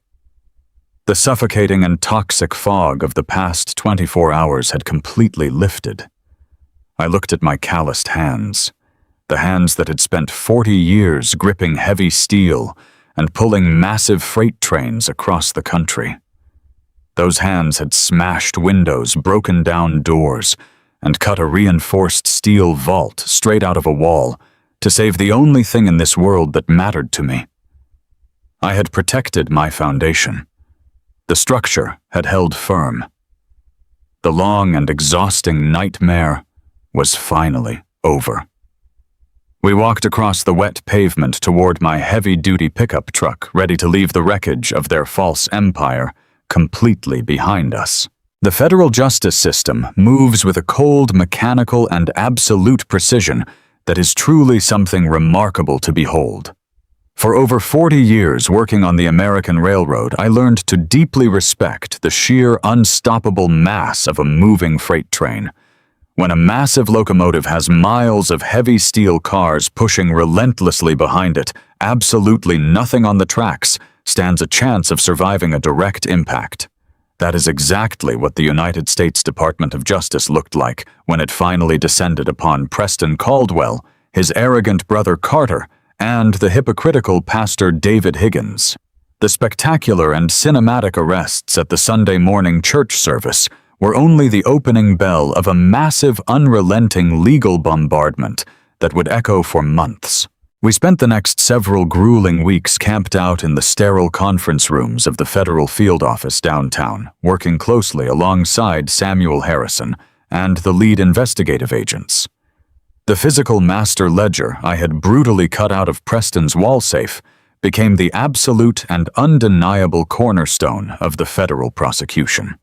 It was an ironclad roadmap of pure, unadulterated greed. As the brilliant forensic accountants tore relentlessly through the encrypted flash drives and the offshore banking hardware tokens, the staggering, sickening scale of the fraud was dragged kicking and screaming into the broad daylight. These men had not just skimmed a few strayed dollars from the top of a Sunday collection plate. They had orchestrated a multi-million-dollar syndicate that actively and maliciously preyed on the absolute best intentions of decent, trusting people. They stole the pediatric cancer outreach funds. They completely drained the widow assistance accounts. They cannibalized community development grants meant to build affordable housing for struggling families. Every single stolen dollar was meticulously washed through my daughter's catering business invoices and funneled directly into Carter's offshore paradise in the Cayman Islands. It did not take long for their arrogant, unified brotherhood to completely and utterly disintegrate. Criminals who wear expensive tailored suits and hide behind high social status are always the absolute first to break when the harsh reality of a concrete prison cell sets in. Preston Caldwell was the very first to crack. The man who had coldly and calculatingly drugged his own wife and dragged her into a locked garage to die suddenly became a weeping, pathetic coward the moment a federal prosecutor offered him the slight possibility of a proffer agreement. Preston sat in a cold interrogation room and turned completely against his own flesh and blood. He laid out every single miserable detail of the money laundering operation, desperately trying to secure a reduced sentence for himself. He detailed exactly how Carter had strong-armed the local zoning boards and how Pastor Higgins had maliciously manipulated the church elders to avoid mandatory financial audits. But the federal agents did not actually need Preston's cowardly, tear-stained confession. The paper trail we had provided was so incredibly thick, so meticulously documented by Preston's own paranoid hand, that the prosecutors confidently refused to offer any of them a lenient plea deal. The subsequent trial was swift, overwhelming, and brutally public. I sat perfectly upright in the front row of the crowded federal courthouse, with my daughter holding her hand firmly as the honorable judge handed down the crushing sentences. Preston Caldwell, the man who arrogantly thought he could throw my daughter away like garbage to save his own skin, was sentenced to 25 years in a maximum security federal penitentiary without the possibility of early parole. Carter Caldwell, the billionaire who believed his money made him a god among men, received 30 years for racketeering massive wire fraud and conspiracy to commit murder. Pastor David Higgins, the absolute wolf in sheep's clothing who used the holy word of God to line his own filthy pockets, received 20 years. I watched their faces as the heavy wooden gavel slammed down. All their wealth, all their pristine influence, all their country club memberships meant absolutely nothing as the federal marshals led them away in heavy iron chains. The federal judge did not simply stop at lengthy prison sentences. The government enacted sweeping, merciless, and absolute asset forfeitures. The massive, pristine estate where I had cut the safe from the wall was immediately seized and sold at a public auction. Carter's fleet of luxury vehicles, his hidden offshore accounts, and his sprawling commercial properties were entirely liquidated. The recovered money was systematically and carefully returned to the church and the community organizations that had been so viciously robbed. The Caldwell name, which had once commanded absolute fear and respect in this county, was completely reduced to a shameful cautionary tale whispered in total disgust. They were stripped of every single ounce of their wealth, their standing, and their false dignity. But the righteous cleansing did not stop with those three men. The massive shockwaves of the federal investigation slammed violently into the local political infrastructure. Carter Caldwell had spent years using his stolen corporate money to completely corrupt the local police force. He had bought the chief of police and insulated himself entirely with corrupt badges who were perfectly willing to look the other way. When the FBI finally uncovered the deep, rotting depth of that financial entanglement, the purge was absolute and unyielding. The Department of Justice launched a massive internal affairs audit of the local precinct. The corrupt police chief, the very man who had confidently stood on television and declared me an armed and dangerous fugitive, was indicted for accepting massive bribes and obstructing federal justice. He was dragged out of his own office in handcuffs in front of his entire stunned department. Over a dozen complicit officers and local officials were thoroughly investigated, fired, and stripped of their comfortable government pensions. The entire town woke up to a harsh and highly uncomfortable reality. They realized with profound shock that their pristine, safe suburban community had been quietly ruled by a criminal syndicate masquerading as highly respectable civic leaders. The local media, the exact same television networks that had so eagerly broadcast Preston's fabricated lies about my daughter, were legally forced to issue massive, highly public retractions. Night after night, the evening news anchors detailed the absolute true story. They explained exactly how an innocent, hard-working woman was nearly murdered and framed by her own treacherous husband. They explained how an old retired railroad worker had bypassed a highly sophisticated security grid to extract the exact physical evidence needed to bring down an untouchable billionaire. The narrative was completely and permanently corrected. For Chloe, the immediate aftermath was a highly complex and deeply emotional journey of healing. Her good name was entirely and undeniably cleared by the highest federal authorities. The emergency federal freeze on her business and personal banking accounts was officially and permanently lifted. But clearing a name on a legal paper is very different from clearing a heart that has been so deeply and intimately betrayed. The community reaction was an overwhelming and massive outpouring of collective guilt and profound, unwavering support. The people of the town had readily and easily believed the sensational lies spun by their trusted pastor. When the ugly, terrifying truth was finally revealed, they wanted desperately to make immediate amends. Chloe's catering business, the dream she thought had been completely and utterly destroyed, suddenly experienced a massive, unprecedented surge in local demand. People went entirely out of their way to hire her for their weddings, corporate events, and charity galas. They wanted to publicly support the strong, incredibly resilient woman who had survived such a terrifying and isolating ordeal. Chloe did not run away from the spotlight. She faced it with incredible, breathtaking grace and an unyielding spine of steel. She reopened her catering company, operating out of a brand new, massive commercial kitchen facility that she purchased entirely with her own hard-earned money. She completely and totally separated herself from the toxic, suffocating, and manipulative world she had shared with Preston. She legally dropped his last name, reverting proudly back to her family roots. She hired a new dedicated staff, built a massive new client base, and poured all of her renewed, vibrant energy into her deep passion for the culinary arts. Watching her rebuild her life from the ashes was the absolute greatest privilege of my old age. She was no longer the naive, overly trusting wife who constantly deferred to a manipulative, emotionally abusive husband.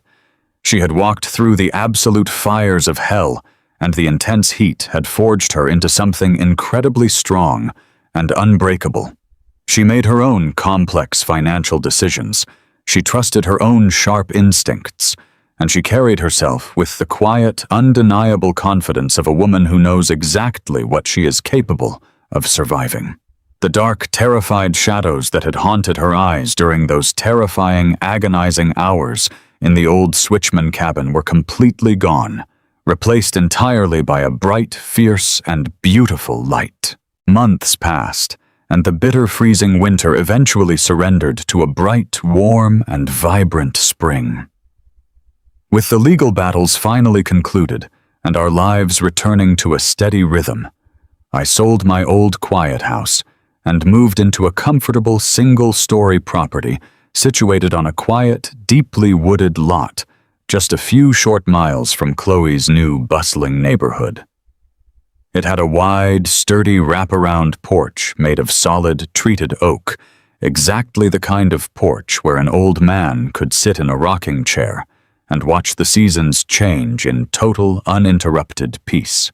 I am standing on that very porch right now. The late afternoon sun is casting long, warm, golden shadows across the thick, bright green grass of the sprawling backyard. Chloe is hosting a massive, joyous weekend barbecue for her closest friends, her dedicated employees, and the brave people who stood quietly by us when the rest of the world turned incredibly dark. Samuel Harrison is sitting comfortably in a canvas lawn chair near the smoking grill, laughing loudly and trading wild courtroom stories with my daughter. The gentle evening air is filled heavily with the mouth-watering smell of roasting hickory, wood-sweet barbecue smoke, and the beautiful resonant sound of genuine, unburdened laughter. I lean heavily against the solid wooden railing holding a cold, sweating glass of iced tea, simply watching my daughter smile. It is a real, authentic smile, one that reaches all the way to the corners of her bright eyes. It is a breathtaking and profoundly beautiful sight. When you spend over 40 years working on the American Railroad, you eventually learn a few absolute, undeniable, universal truths about how the world truly operates. You learn very quickly that a heavy steel track is only as reliable and secure as the ground directly beneath it. You can build the most beautiful, expensive, incredibly high-speed train the modern world has ever seen. You can polish the exterior steel until it shines blindly like a mirror in the sun. You can put incredibly wealthy men wearing expensive tailored suits right in the conductor's seat. But if you carelessly lay that heavy track over rotting wood and shifting unstable mud, it is only a matter of time before the entire massive structure completely collapses under its own immense weight. The catastrophic disaster is never a question of if it will happen, it is only a question of exactly when. Preston Carter and the pastor built a massive, gleaming, and seemingly untouchable empire. They constructed a towering fortress of immense wealth, high social status, and manufactured hypocritical holiness. They firmly and arrogantly thought their stolen money and their corrupt political influence made their foundation completely indestructible. But their entire sprawling world was built directly on the rotten, shifting mud of dark lies, relentless greed, and intimate betrayal.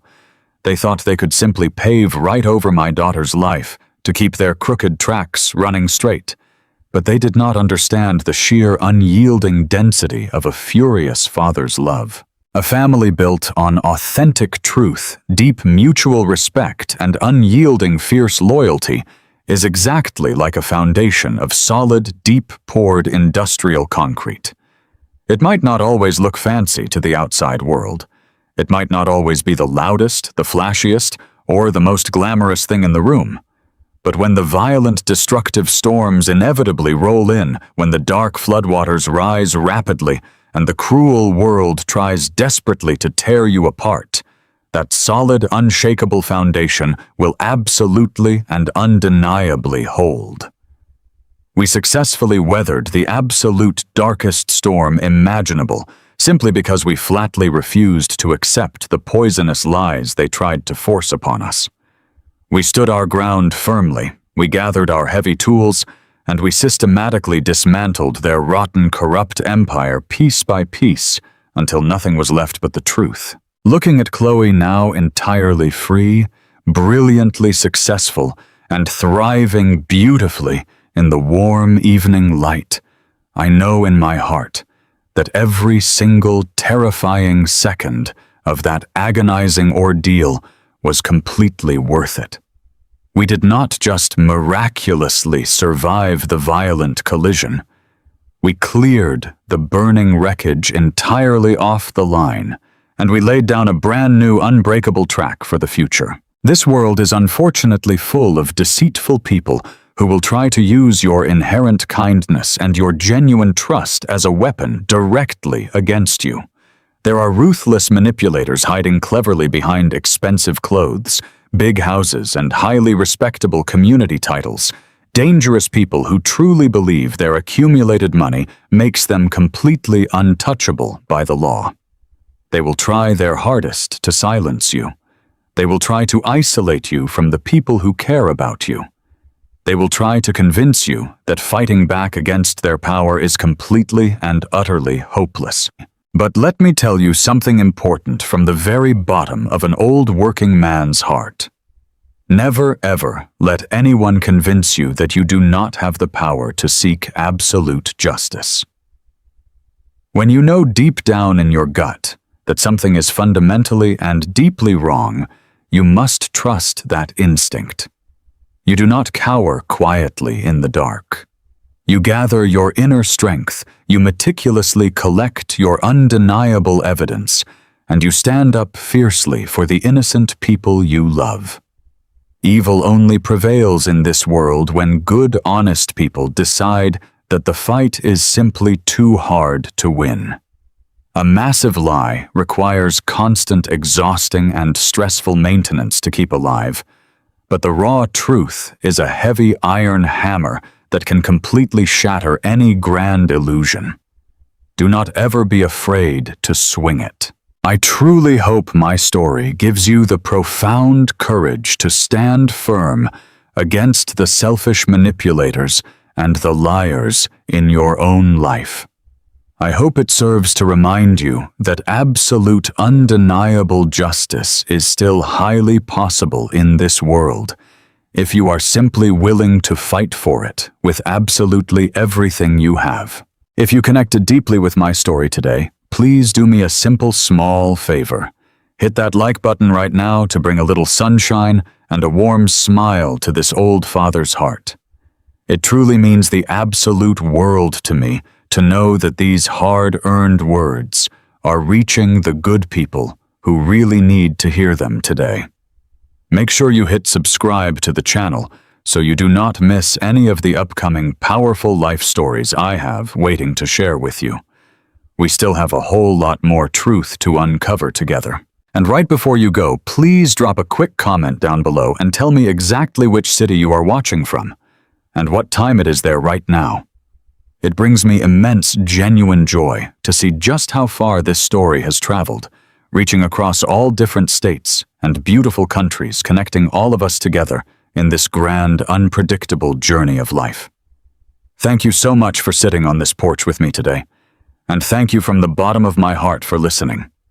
Stay incredibly strong, Always protect your family, and never ever stop fighting for the truth.